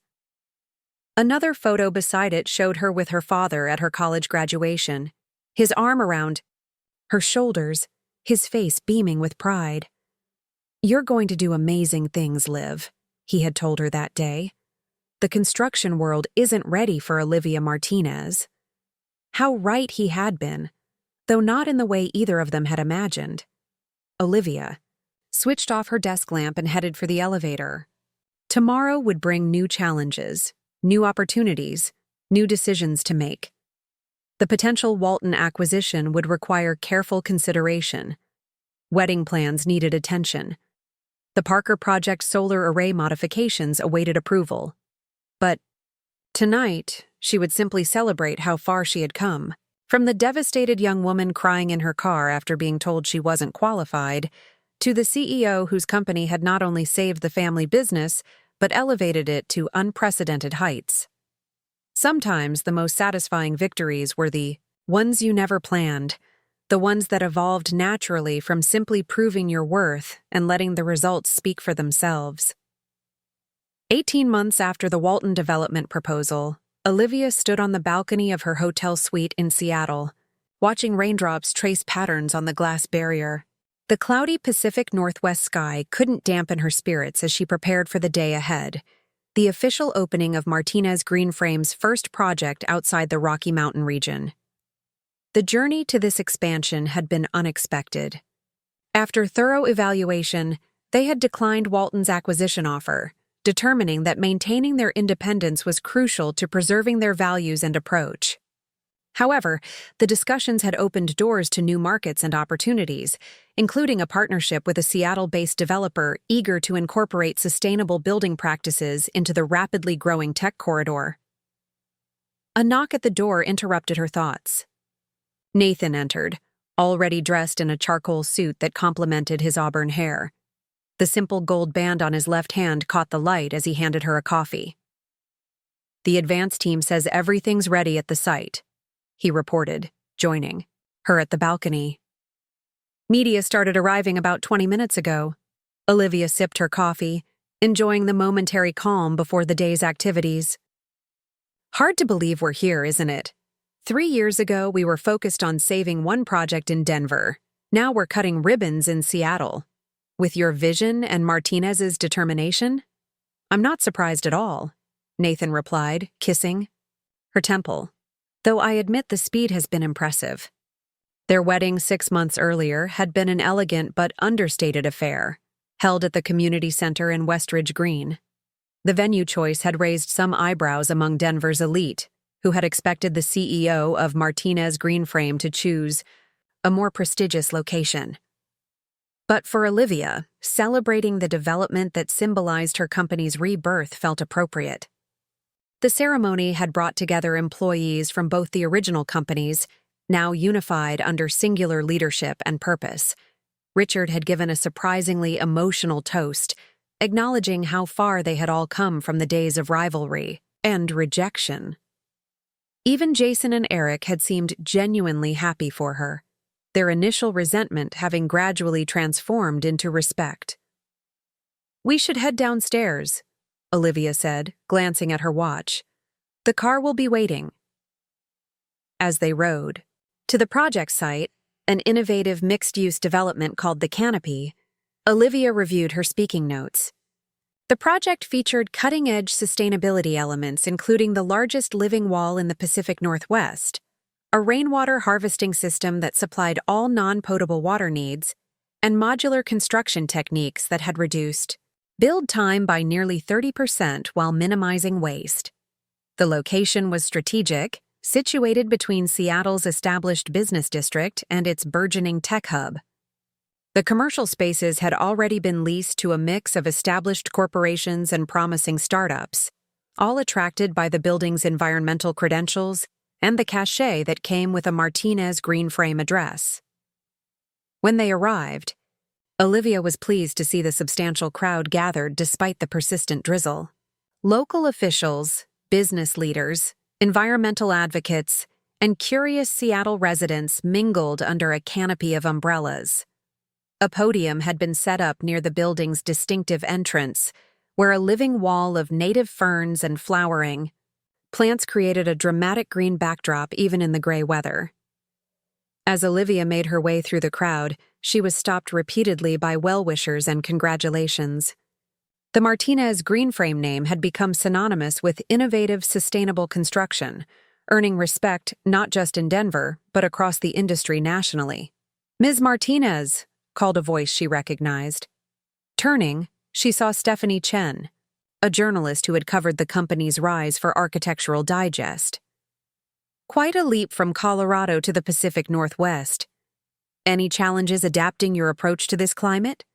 Olivia smiled, shifting easily into her public role. "Actually, Seattle's climate presented some exciting opportunities. The abundance of rainfall allowed us to implement a more ambitious water recycling system than we could in Denver's arid environment. And the moderate temperatures here support different energy efficiency approaches. Any truth to the rumors that you're looking at expansion into California next? We're always exploring opportunities, Olivia replied diplomatically. But today we're focused on celebrating this achievement with the Seattle community. As she continued toward the podium, Olivia caught sight of a familiar figure in the crowd, her cousin Eric, who had flown in from Denver the previous evening. Since taking over quality control, he had become increasingly essential to the company's expansion efforts, creating standardized processes that could be implemented across regions while adapting to local conditions and regulations. "Impressive turnout," he commented as she reached him. "The Seattle business community has been buzzing about this opening for weeks." "How are things back home?" Olivia asked. "All on track," Eric assured her. Jason's team finalized funding for the Boulder project yesterday, and the Denver Heights renovation is 2 weeks ahead of schedule. The relationship between the cousins had evolved into something neither would have predicted 5 years earlier, a genuinely collaborative professional respect. The hierarchy was clear. Olivia was unquestionably the leader. But the animosity had dissipated, replaced by a shared commitment to the company's success. The ceremony began promptly at 10 a.m., with Seattle's mayor offering opening remarks about the city's commitment to sustainable development and appreciation for Martinez Greenframe's investment in the community. Several other speakers followed, including the local partner developer and an environmental engineer who detailed the building's innovative features. When it was Olivia's turn to speak, she approached the podium with the confidence that had become her trademark. The rain had lightened to a fine mist that seemed to enhance the verdant backdrop of the living wall behind her. "Thank you all for being here today," she began, surveying the attentive crowd. "The canopy represents more than just Martinez Greenframe's first project in the Pacific Northwest. It embodies our belief that construction doesn't have to come at the expense of our environment, that with thoughtful design and innovative approaches, we can create spaces that enhance both human experience and ecological health." As she continued, her address, highlighting the project's features and acknowledging the teams that had brought it to fruition, Olivia reflected on how her message had evolved over the years. What had begun as a personal mission to prove her worth had transformed into a broader vision for transforming the industry itself. "This building will serve as both a functional space for work and community, and as a living laboratory for sustainable practices," she concluded. "We look forward to being part of Seattle's future and contributing to its legacy of innovation and environmental stewardship." The ribbon cutting that followed, with its obligatory oversized scissors and photo opportunities, felt almost anticlimactic compared to the significance of the moment. Martinez Greenframe was no longer just a Denver company. It was becoming a national presence, with the canopy serving as the first step in a carefully planned expansion strategy. After the ceremony, Olivia led a tour for key stakeholders, guiding them through the building's innovative features. The atrium showcased the integration of natural elements with modern architecture, a soaring space where light filtered through strategically placed skylights, illuminating the living walls and creating a space that felt simultaneously grand and organic. "The building actually breathes," Olivia explained to the fascinated group as they observed the automated system adjusting ventilation based on occupancy and air quality readings. "The technology continuously optimizes energy usage while maintaining ideal conditions for occupants." As the tour concluded and the crowd dispersed, Olivia found a quiet moment with Nathan in the building's rooftop garden. Despite the misty conditions, the space was comfortable thanks to a translucent canopy that allowed light while sheltering from direct precipitation, another innovation specific to the Seattle climate. "So," Nathan said, looking out at the Seattle skyline with the iconic Space Needle in the distance. "California next?" Olivia smiled. "Stephanie asked the same thing. We have some interesting opportunities in San Francisco and Los Angeles, but I'm not rushing the decision. Expansion needs to be strategic, not just for the sake of growth. Wise approach, a voice commented behind them. They turned to find Richard approaching, looking distinguished in a navy suit. Though he had officially stepped back from day-to-day operations, he still attended major company milestones and provided occasional strategic advice. Uncle Richard, Olivia greeted him warmly. I didn't see you during the ceremony. My flight was delayed, weather in Denver, he explained, but I wouldn't miss this. Your grandfather would never have imagined the Martinez name on a building in Seattle. What do you think he would make of all this? Olivia asked, genuinely curious. Though Samuel Martinez had passed away before she was born, his entrepreneurial spirit had shaped the family narrative. Richard considered the question seriously. He was a traditionalist in many ways, a man of his time. But he was also forward-thinking enough to see opportunities where others didn't. He gazed around at the innovative space. I think he would have been skeptical at first, like I was, and then, once he saw the results, immensely proud. That evening, Martinez Green Frame hosted a reception for employees, partners, and selected guests in the Canopy's main event space. The room buzzed with energy as Seattle's business and environmental communities mingled with the company's team, exploring the possibilities of this new presence in their city. Midway through the event, Olivia's assistant approached discreetly. Ms. Martinez, there's a call you might want to take. The Governor's Office of California. Intrigued, Olivia excused herself and took the call in a quiet corner. The conversation was brief but potentially significant, an invitation to consult on sustainable building standards being developed for state-funded projects in California, with the possibility of Martinez Green Frame becoming a preferred contractor if they established a presence in the state. When she returned to the reception, Nathan immediately noticed her expression. Good news? Potentially, she replied. It seems California might be coming to us rather than the other way around. As the evening wound down, Olivia found herself in conversation with a group of young women from a local architecture program who had been invited to the event. Their eager questions about her career path and the challenges of breaking into the male-dominated construction industry reminded her of her own journey. The best advice I can give you, she told them, is to know your worth. Even when others don't recognize it, excellence speaks for itself, even if it takes time to be heard. One student, particularly bold, asked directly about the company's unusual origin story. Is it true that you were initially rejected from your family's business before starting Green Frame, which then ended up saving Martinez Enterprises? Olivia smiled, no longer feeling the sting that such questions once provoked. That's the simplified version. The reality was more complex. But yes, there was a time when my qualifications weren't recognized by the people who should have valued them most. That must have been devastating, another student commented. It was, Olivia acknowledged, but it also forced me to create something entirely my own, without the constraints of existing structures or outdated thinking. Sometimes rejection is redirection to a better path. Later that night, as Olivia and Nathan prepared to return to their hotel, they took one last walk through the silent, newly completed building. With the crowds gone and the lights dimmed to their evening settings, the Canopy took on a different character, serene and expectant, ready for the activity that would soon fill its thoughtfully designed spaces. I got an interesting email today, Nathan mentioned as they rode the elevator down to the main entrance. From that engineering professor we met at the sustainability conference last month.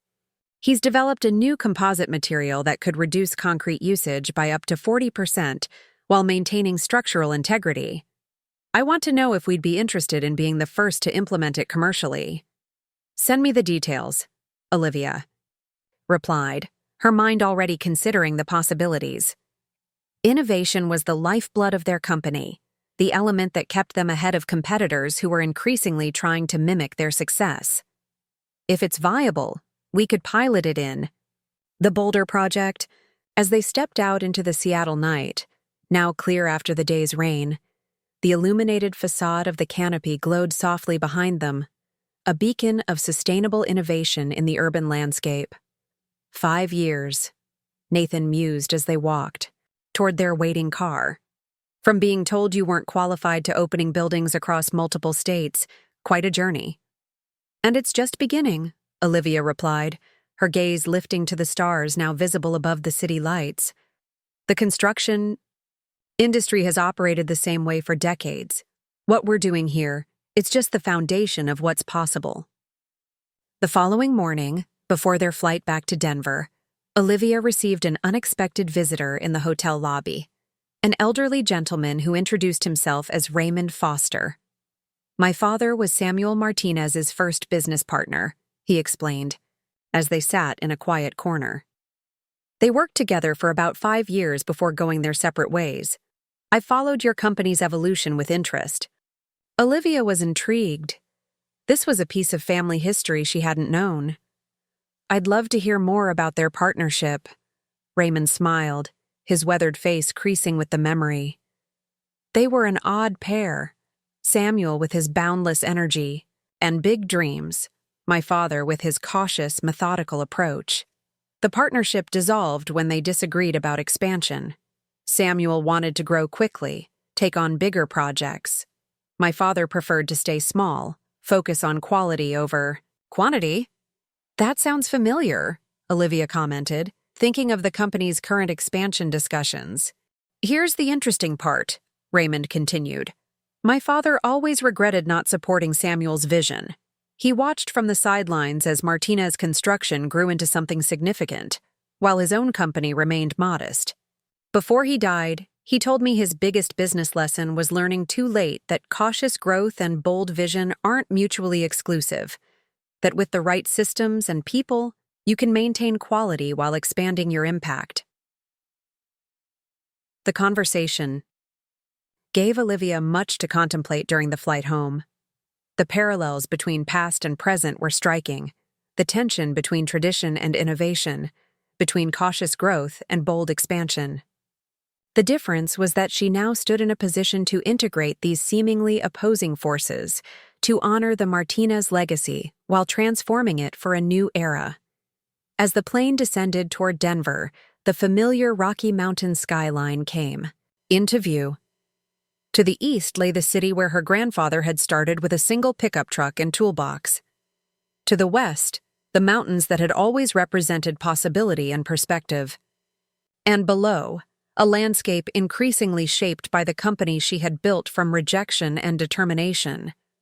Tomorrow would bring new challenges, California opportunities to evaluate, innovative materials to test, expansion strategies to refine. The Martinez green frame story was far from complete. But today, Olivia allowed herself to simply appreciate the journey. From the boardroom where she had once been deemed not qualified, to the Seattle skyscraper where she had just demonstrated exactly how qualified she had always been. Sometimes, the greatest achievements grew from the soil of rejection, blooming more vibrantly for having had to fight their way into the light. 5 years after the Seattle expansion, Olivia stood at the podium of the National Sustainable Building Conference in San Francisco, addressing an audience of industry leaders, innovators, and policymakers. At 40, she had become one of the most respected voices in sustainable construction, and Martinez Green Frame had grown into a national enterprise with projects in 12 states. The question isn't whether sustainable building practices are viable, she concluded her keynote speech, but how quickly we can scale them to meet the urgent demands of climate change and urbanization. The technology exists, the materials exist, the expertise exists. What we need now is the collective will to transform how we build. The applause was immediate and enthusiastic. As Olivia stepped away from the podium, the conference organizer announced a brief Q&A session. Hands shot up throughout the auditorium. Ms. Martinez, began a woman identified as a representative from the Urban Development Institute, your company has managed to maintain its commitment to sustainability while expanding rapidly across multiple markets. How have you prevented the dilution of your core values during this growth? It was a perceptive question that cut to the heart of what Olivia considered her greatest achievement. Not just growing Martinez Greenframe, but doing so without compromising the principles that had defined Greenframe from its inception. Intentionality. And systems, Olivia replied. We've been very deliberate about documenting our processes, values, and quality standards. Before entering any new market, we ensure we have the right team in place who understand not just what we do, but why we do it, and we're willing to say no to projects that would require compromising those standards, even when they're financially attractive. A man near the back stood next. Your approach requires significant upfront investment in sustainable technologies and materials. How do you convince clients that this expense is worthwhile in markets where green building isn't yet mandated? By speaking their language, the language of return on investment, Olivia answered confidently. We've accumulated enough data now to demonstrate conclusively that buildings constructed with our methods deliver 22% lower operating costs over a 10-year period, 35% higher employee retention in commercial spaces, and 28% faster sales in residential developments.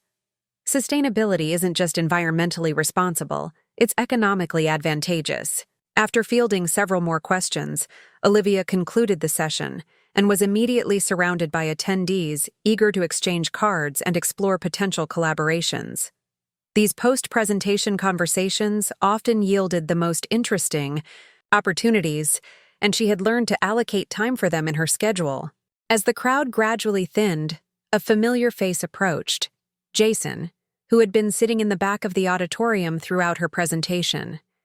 Now, in his mid-40s with touches of gray at his temples, he carried himself with a quiet confidence. That had replaced his earlier brashness. Impressive as always, he commented, giving her a brief hug. You had them eating out of your hand. I didn't know you were coming to the conference, Olivia replied, genuinely pleased to see him. Jason had been running Martinez Greenframe's financial operations for the past 7 years, proving himself remarkably adept at securing funding for innovative projects that traditional lenders might have considered too experimental. Last minute. Decision, he explained. I've been meeting with some interesting investors who are specifically looking to fund carbon-negative construction projects. Thought your keynote might provide some useful talking points. And did it? Jason smiled. Let's just say I texted 3 of them during your ROI breakdown. They want to meet tomorrow.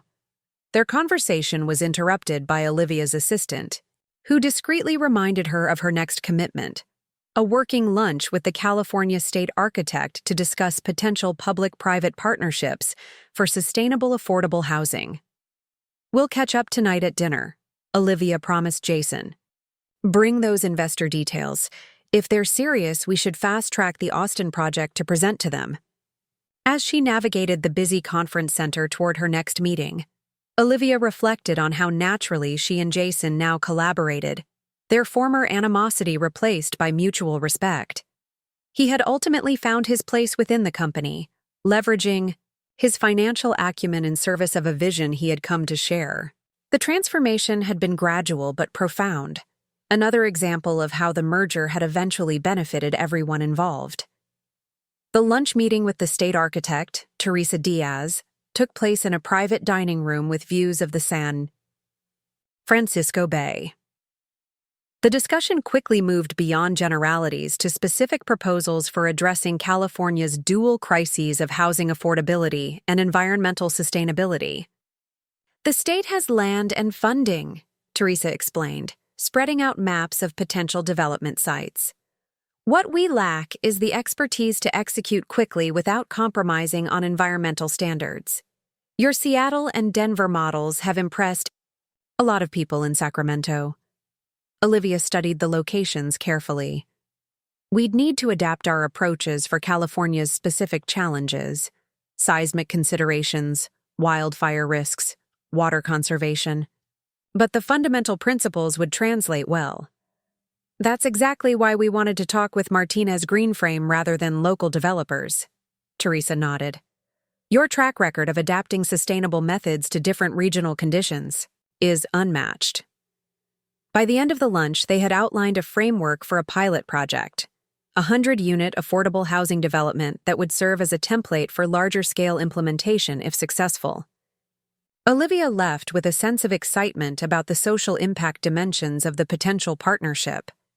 While Martinez Green Frame had always prioritized sustainability, addressing housing equity added a new dimension to their mission. Back into her hotel suite, Olivia had a video call scheduled with Nathan, who was overseeing the completion of their Chicago project. Their professional partnership had continued to thrive alongside their marriage, with each bringing complementary strengths to the company's leadership team. "How did the keynote go?" Nathan asked, his face slightly pixelated on the screen. Behind him, the distinctive silhouette of Chicago's skyline was visible through a window. "Standing ovation," Olivia replied with a smile. "And the state architect meeting exceeded expectations. We might have a major opportunity to impact affordable housing policy here." "That's fantastic," Nathan said, his excitement evident even through the occasionally lagging connection. "And perfect timing with the new modular construction techniques we've been developing. We could significantly reduce costs without compromising quality." They spent the next 20 minutes discussing technical details and logistics before shifting to personal matters. Their twin daughters, Samantha and Elizabeth, now 7 years old, appeared briefly on the screen to wish their mother good night, before being ushered off to bed by their traveling nanny. "They miss you," Nathan said after the girls had gone, "though they're having a great time exploring Chicago with Maria." "I miss them too," Olivia admitted. "2 more days, then I'll be home for at least 3 weeks before the Vancouver project." Review. Balancing family life with the demands of running a growing company had been Olivia's greatest challenge over the past decade. She and Nathan had established clear boundaries. No more than 5 nights away from the girls in any month, family dinners prioritized when both were in town, and quarterly family vacations scheduled and protected as zealous as any major business meeting. After ending the call with promises to connect again tomorrow, Olivia changed for the evening's networking dinner. She selected a deep blue suit that had become something of a signature look, professional yet distinctive, with subtle sustainability credentials in its production methods and materials. The dinner was being held at an upscale restaurant that, specialized in farm-to-table cuisine, selected deliberately to align with the conference's sustainability theme. As Olivia entered, she immediately spotted familiar faces from various segments of the industry: architects, engineers, materials suppliers, and fellow developers. Near the bar, she was surprised to see Eric engaged in animated conversation with the founder of a cutting-edge materials science company. Since taking over quality control at Martinez Green Frame, Eric had developed an unexpected passion for innovative building materials, often being the first to identify promising new technologies for the company to incorporate. "Olivia!" he called, waving her over. "You need to hear what Malcolm's team has developed. It could revolutionize our approach to structural insulation." For the next 15 minutes, Olivia listened as Malcolm described a new bio-based insulation material, derived from agricultural waste, that offered superior performance to traditional options while sequestering carbon throughout the building's life cycle. By the end of the explanation, she had arranged for samples to be sent to their testing facility in Denver. "Another Eric Martinez discovery," she commented appreciatively as Malcolm moved on to greet other attendees. "Your knack for finding these innovations before they hit the mainstream has given us a significant competitive advantage." Eric shrugged modestly, but his satisfaction was evident. "I've always been detail-oriented. This just gives me a constructive outlet for that tendency." During dinner, Olivia found herself seated beside the mayor of Portland, Oregon, a city where Martin Green Frame had recently completed their first project, a mixed-use development that had won multiple design awards for its integration of green space within an urban setting. "Your Riverfront Commons project has transformed that neighborhood," the mayor commented as they enjoyed locally sourced salmon. Property values in the surrounding blocks have increased 18% since completion, but more importantly, the community has embraced the public spaces. The farmers' market in the plaza has become a weekend institution. That's what we strive for, Olivia replied. Buildings shouldn't just be sustainable in their materials and energy use, they should create sustainable communities around them. Across the table, Jason was deep in conversation with a venture capitalist who specialized in climate tech investments. From fragments of their discussion that reached her, Olivia gathered that they were exploring potential funding mechanisms for emerging technologies that Martinez Greenframe might incorporate into future projects. As the evening progressed, Olivia found herself reflecting on how far they had all come from those tense early days of the merger. What had begun as her personal quest to prove her worth had evolved into a genuine family enterprise, albeit one very different from what her grandfather or father might have envisioned. The next morning, Olivia had breakfast with a small group of young women who had been selected through a mentorship program she had established 3 years earlier. The Martinez Greenframe Fellowship identified promising female students and early career professionals in construction, architecture, and engineering, fields still dominated by men despite gradual progress toward gender balance. The biggest challenge I face is being taken seriously on construction sites, confided Amara, a civil engineering student from UCLA. No matter how well I know the material, there's always someone who assumes I'm there to take notes rather than make decisions. Olivia nodded in recognition. That's unfortunately familiar. Even now, with all the company has accomplished, I occasionally walk into meetings where people direct their questions to male colleagues until they realize I'm the CEO. How do you handle it? Asked another fellow, Rebecca, who was pursuing a master's in sustainable architecture. I focus on competence above all, Olivia replied. Excellence is hard to dismiss, even for the most biased observer. But I also make a point of creating space for other women. When I started Greenframe, I made sure our hiring processes actively sought out female talent, not just as a matter of equality, but because diverse perspectives lead to better solutions. By the end of breakfast, the young women had extracted practical advice, professional connections, and perhaps most importantly, reassurance that the obstacles they faced were navigable. Watching them leave with renewed determination, Olivia felt a sense of satisfaction different from, but as meaningful as, any successful building project. Her final engagement before departing San Francisco was a private meeting with the CEO of Collier Development, one of the largest traditional construction companies in the Western United States.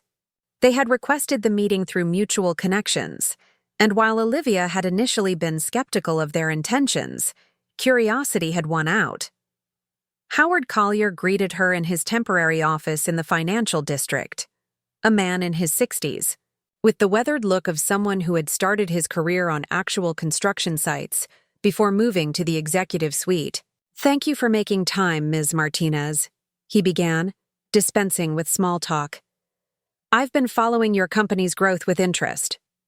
"I appreciate your interest, Mr. Collier," Olivia replied, "though I'll admit I'm curious about the purpose of this meeting." Howard smiled slightly. "Direct. I like that." He leaned back in his chair. "The construction industry is changing, Ms. Martinez.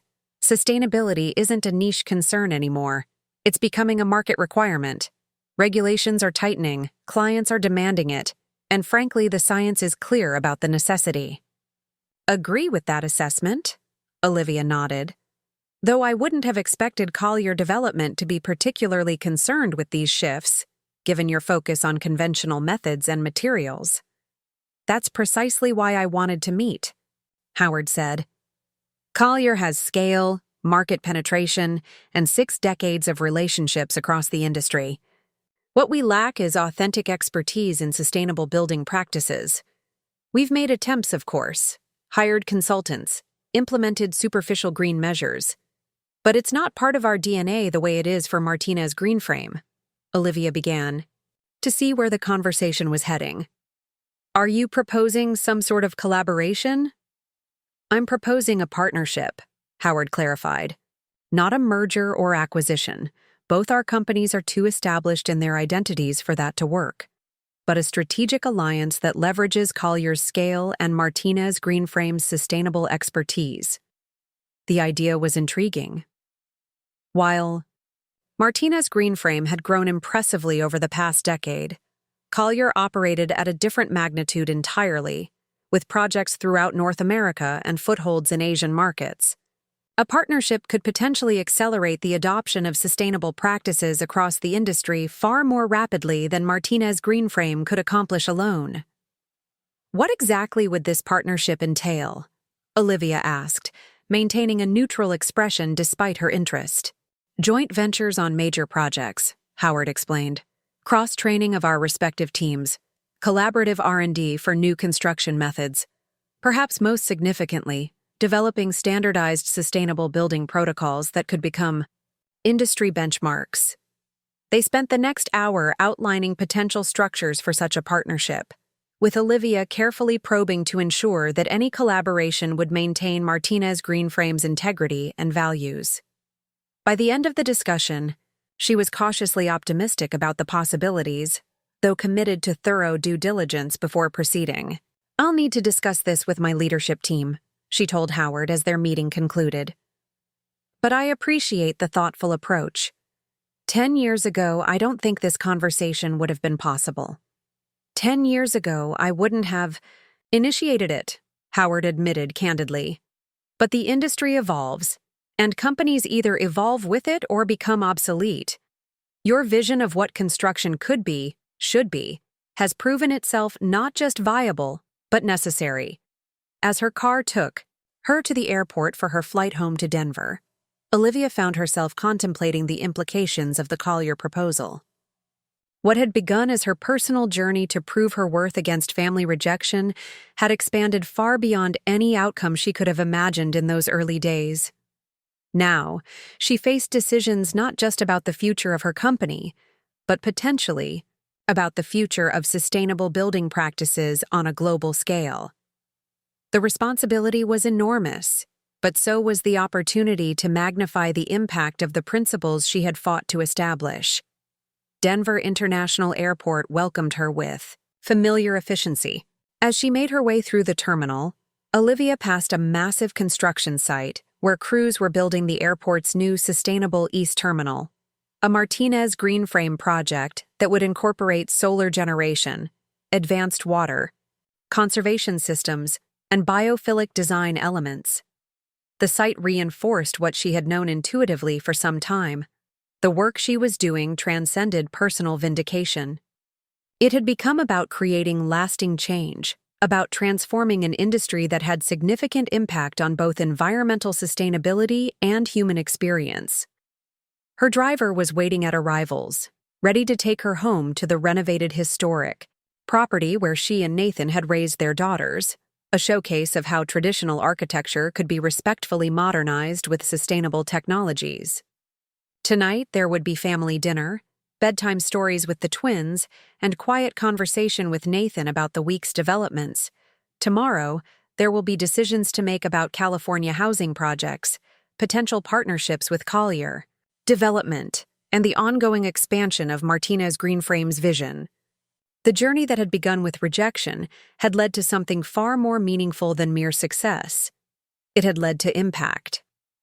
As the car wound through the familiar streets of Denver, Olivia reflected that perhaps the greatest irony was that her exclusion from the family business had ultimately enabled her to transform it beyond anything her cousins could have imagined. Not just saving it, but elevating it to become a catalyst for industry-wide change. Sometimes, the door that closes is merely the universe's way of directing you to build a better one yourself. 10 years after the San Francisco conference, a 60-year-old Richard Martinez stood at the podium in the grand ballroom of the Denver Convention Center. Behind him, a massive screen displayed the Martinez Greenframe logo alongside the words, 60th Anniversary Celebration. When my father founded Martinez Construction in 1965, Richard began, his voice carrying across the room filled with employees, clients, and industry partners. He couldn't have imagined what it would become. A pickup truck and a toolbox. That's how he started. Today, Martinez Green Frame is reshaping skylines across 3 continents and setting global standards for sustainable construction. The audience listened attentively as Richard continued. But the most remarkable chapter in our company's story began 20 years ago, when someone we failed to recognize, someone we wrongly dismissed, showed us a different path forward. His gaze found Olivia in the front row, now 50 years old, but with the same determined glint in her eyes that had characterized her since youth.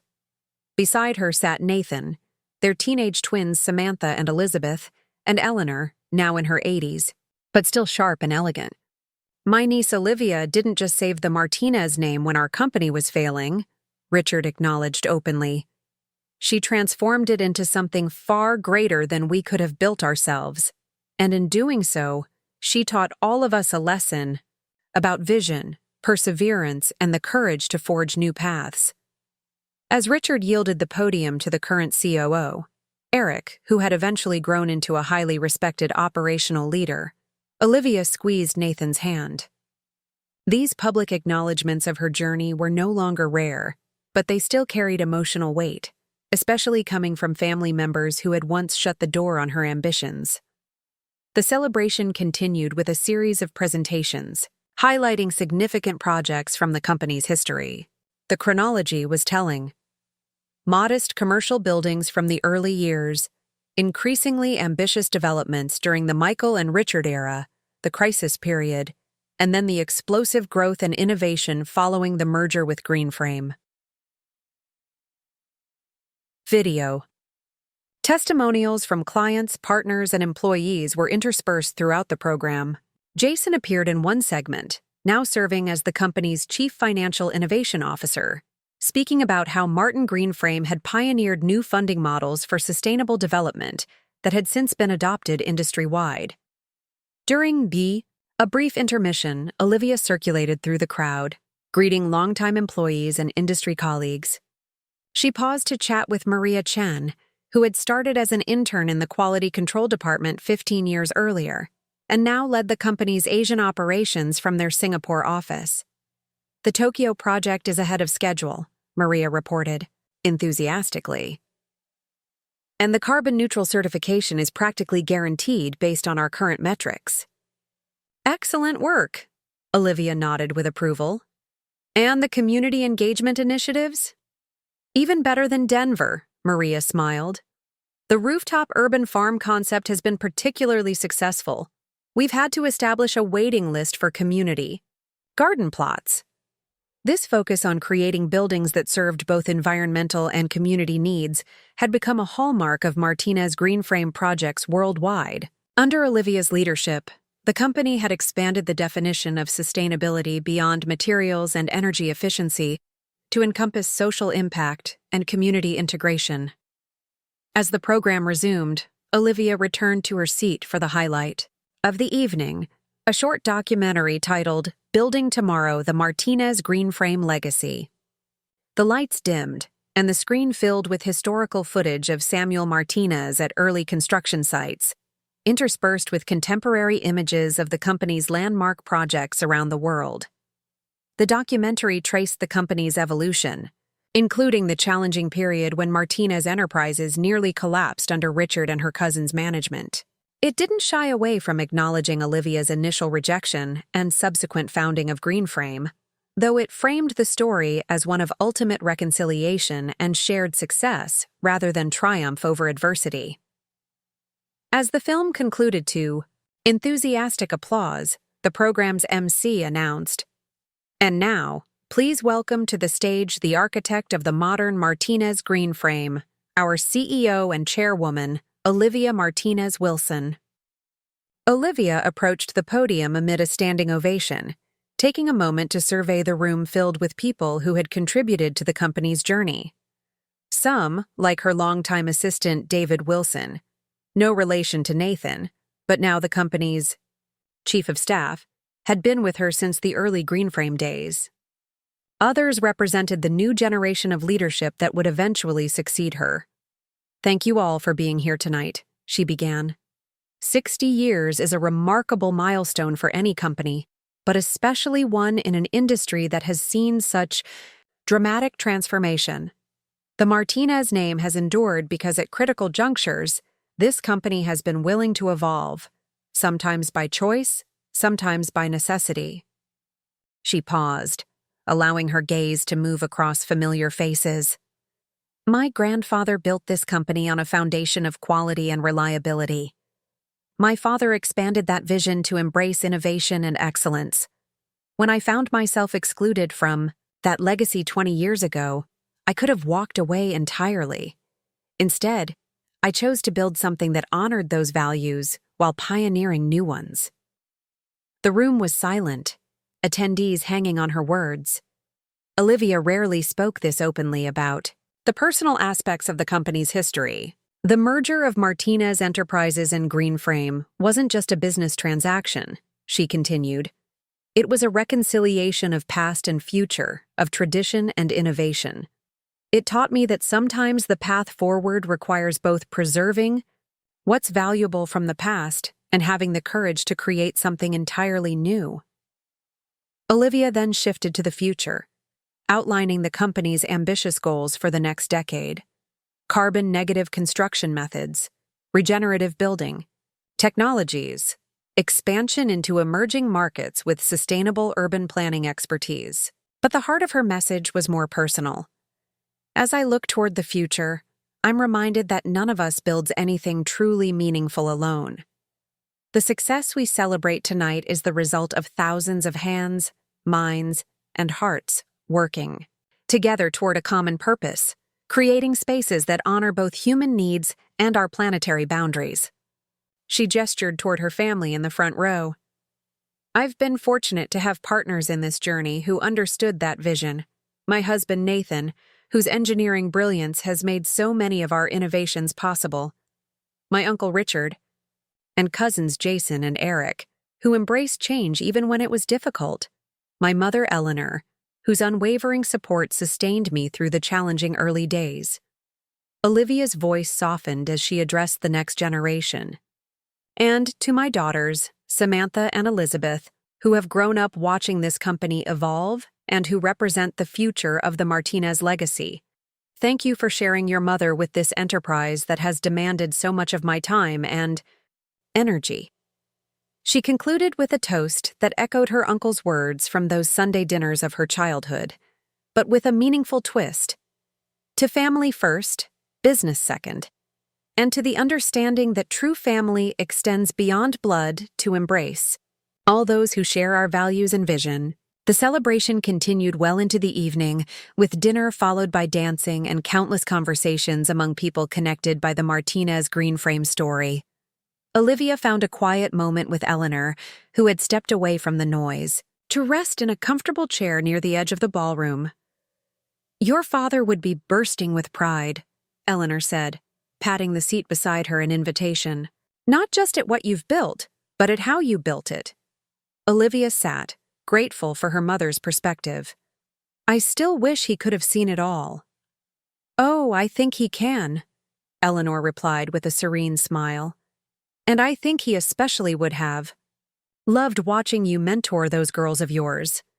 They have your determination and his creativity." Samantha and Elizabeth, now 17, had indeed inherited traits from both sides of the family.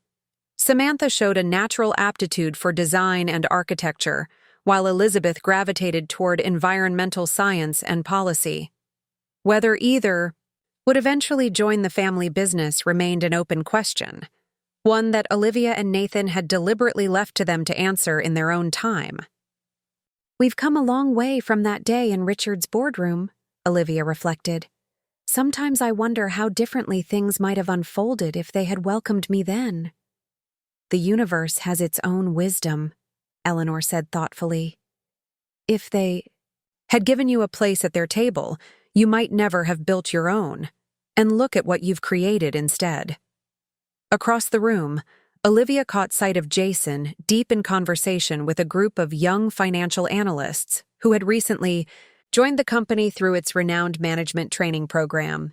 His mentorship of emerging talent had become one of his greatest contributions to the organization, transforming from someone who had once guarded his position jealously to a leader invested in developing others. Nearby, Eric was showing his teenage son the scale model of the company's latest project, a floating eco-district being constructed in Rotterdam that incorporated cutting-edge blue-green infrastructure and climate adaptation technologies. The boy listened intently, asking perceptive questions that suggested he might have inherited his father's attention to detail and analytical mind. Richard had stepped away from day-to-day involvement in the company 5 years earlier, though he remained on the board and served as an ambassador for the Martinez Green Frame vision at industry events. His transformation from resistant traditionalist to advocate for sustainable innovation represented in many ways the broader evolution Olivia had hoped to spark in the construction industry. Nathan approached, offering a hand to Eleanor. "May I steal my wife for a dance? The band just announced the last song of the evening." Eleanor smiled and shooed them toward the dance floor. "Go on, celebrate what you've built together." As they swayed to the music, Nathan murmured close to Olivia's ear, feeling reflective. "How could I not be?" she replied. 20 years ago, I was crying in my car after being told I wasn't qualified to join the family business. Tonight, we're celebrating how that rejection led to something none of us could have imagined." "You were always qualified," Nathan reminded. They just couldn't see it yet." "In a strange way, I'm grateful they couldn't," Olivia admitted. "If they had given me a position out of family obligation, I might never have pushed myself to create Greenframe. I might have been constrained by their limited vision instead of being forced to develop my own." The song concluded, and the evening began to wind down. Employees and guests gradually departed, many stopping to congratulate Olivia and share memories of projects they had worked on together over the years. By midnight, only the core family remained: Olivia and Nathan, their daughters, Eleanor, Richard, Jason and his wife, Eric and his family. They gathered in a private room for a final toast, away from the cameras and formality of the main event. Richard raised his glass first. "To Samuel, who taught us to build with integrity," he began. "To Michael, who showed us how to build with excellence," Eleanor added. "To Olivia," Jason continued, surprising her with the directness of his acknowledgement, "who taught us to build for the future." "And to the next 60 years," Olivia concluded, "of building a world we're proud to leave to our children." The following morning, Olivia woke early and slipped out of the hotel suite before Nathan and the girls stirred. She had arranged for a car to take her to a specific location, one that held particular significance in her journey. The original Martinez construction building still stood on the outskirts of Denver, though it now served as the company's historical archive and innovation lab rather than operational headquarters. In the cool morning light, the modest structure looked smaller than she remembered from childhood visits with her father. Using her keycard, Olivia entered the quiet building and made her way to what had once been her grandfather's office. The space had been preserved as a small museum of sorts, with Samuel's original desk, his drafting table, and artifacts from the company's early days displayed behind protective glass. On the wall hung the framed first contract Samuel Martinez had ever signed, a modest residential project that had launched the company's journey. Beside it was the blueprint for the first commercial building completed under Michael and Richard's leadership, and further along, images of significant projects that marked the company's evolution. Olivia had added to this historical gallery years ago, including the first green frame renovation project, Mrs. Whitaker's 1920s bungalow, alongside the merger documents that had united the two companies. The juxtaposition told a story of rejection, resilience, and ultimately reconciliation that visitors to the archive found particularly compelling. But she had come this morning to add something new, a bound volume containing the complete architectural plans and sustainability specifications for New Horizon, the company's most ambitious project to date. Currently under construction in Dubai, New Horizon would be the world's first regenerative urban district, designed to produce more energy, water, and food than it consumed while creating vibrant community spaces that fostered human connection and well-being. As she placed the plans in the display case, Olivia felt a sense of completion. The Martinez legacy had evolved from one man's construction company to a global enterprise redefining what built environments could be. And she, once deemed unqualified to participate in that legacy, had become its primary architect. Her phone buzzed with a text from Nathan. "The girls and I are headed to breakfast. Join us?" Olivia smiled and typed a quick reply. "On my way, just visiting Grandpa's office." Before leaving, she paused at Samuel's desk, running her fingers lightly over the weathered wood surface. She could almost hear her father's voice. "You're going to do amazing things, Liv." The construction world isn't ready for Olivia Martinez. How right he had been. The door that had closed 20 years ago had led her to build something far greater than a mere entry point into the family business. It had led her to transform not just Martinez Enterprises, but the very industry itself. As she stepped out into the brightening morning, Olivia reflected that her most meaningful construction project hadn't been a building at all. It had been the bridge she had built between rejection and opportunity, between tradition and innovation, between proving her worth and creating lasting value. Sometimes, the most profound transformation begins with a single closed door and the courage to build a new one. Looking for more? We've got 2 amazing stories ready for you right on screen. If this one touched you, these are absolutely worth your time. Click to watch them now. And hey, subscribe and hit that bell to never miss our latest uploads.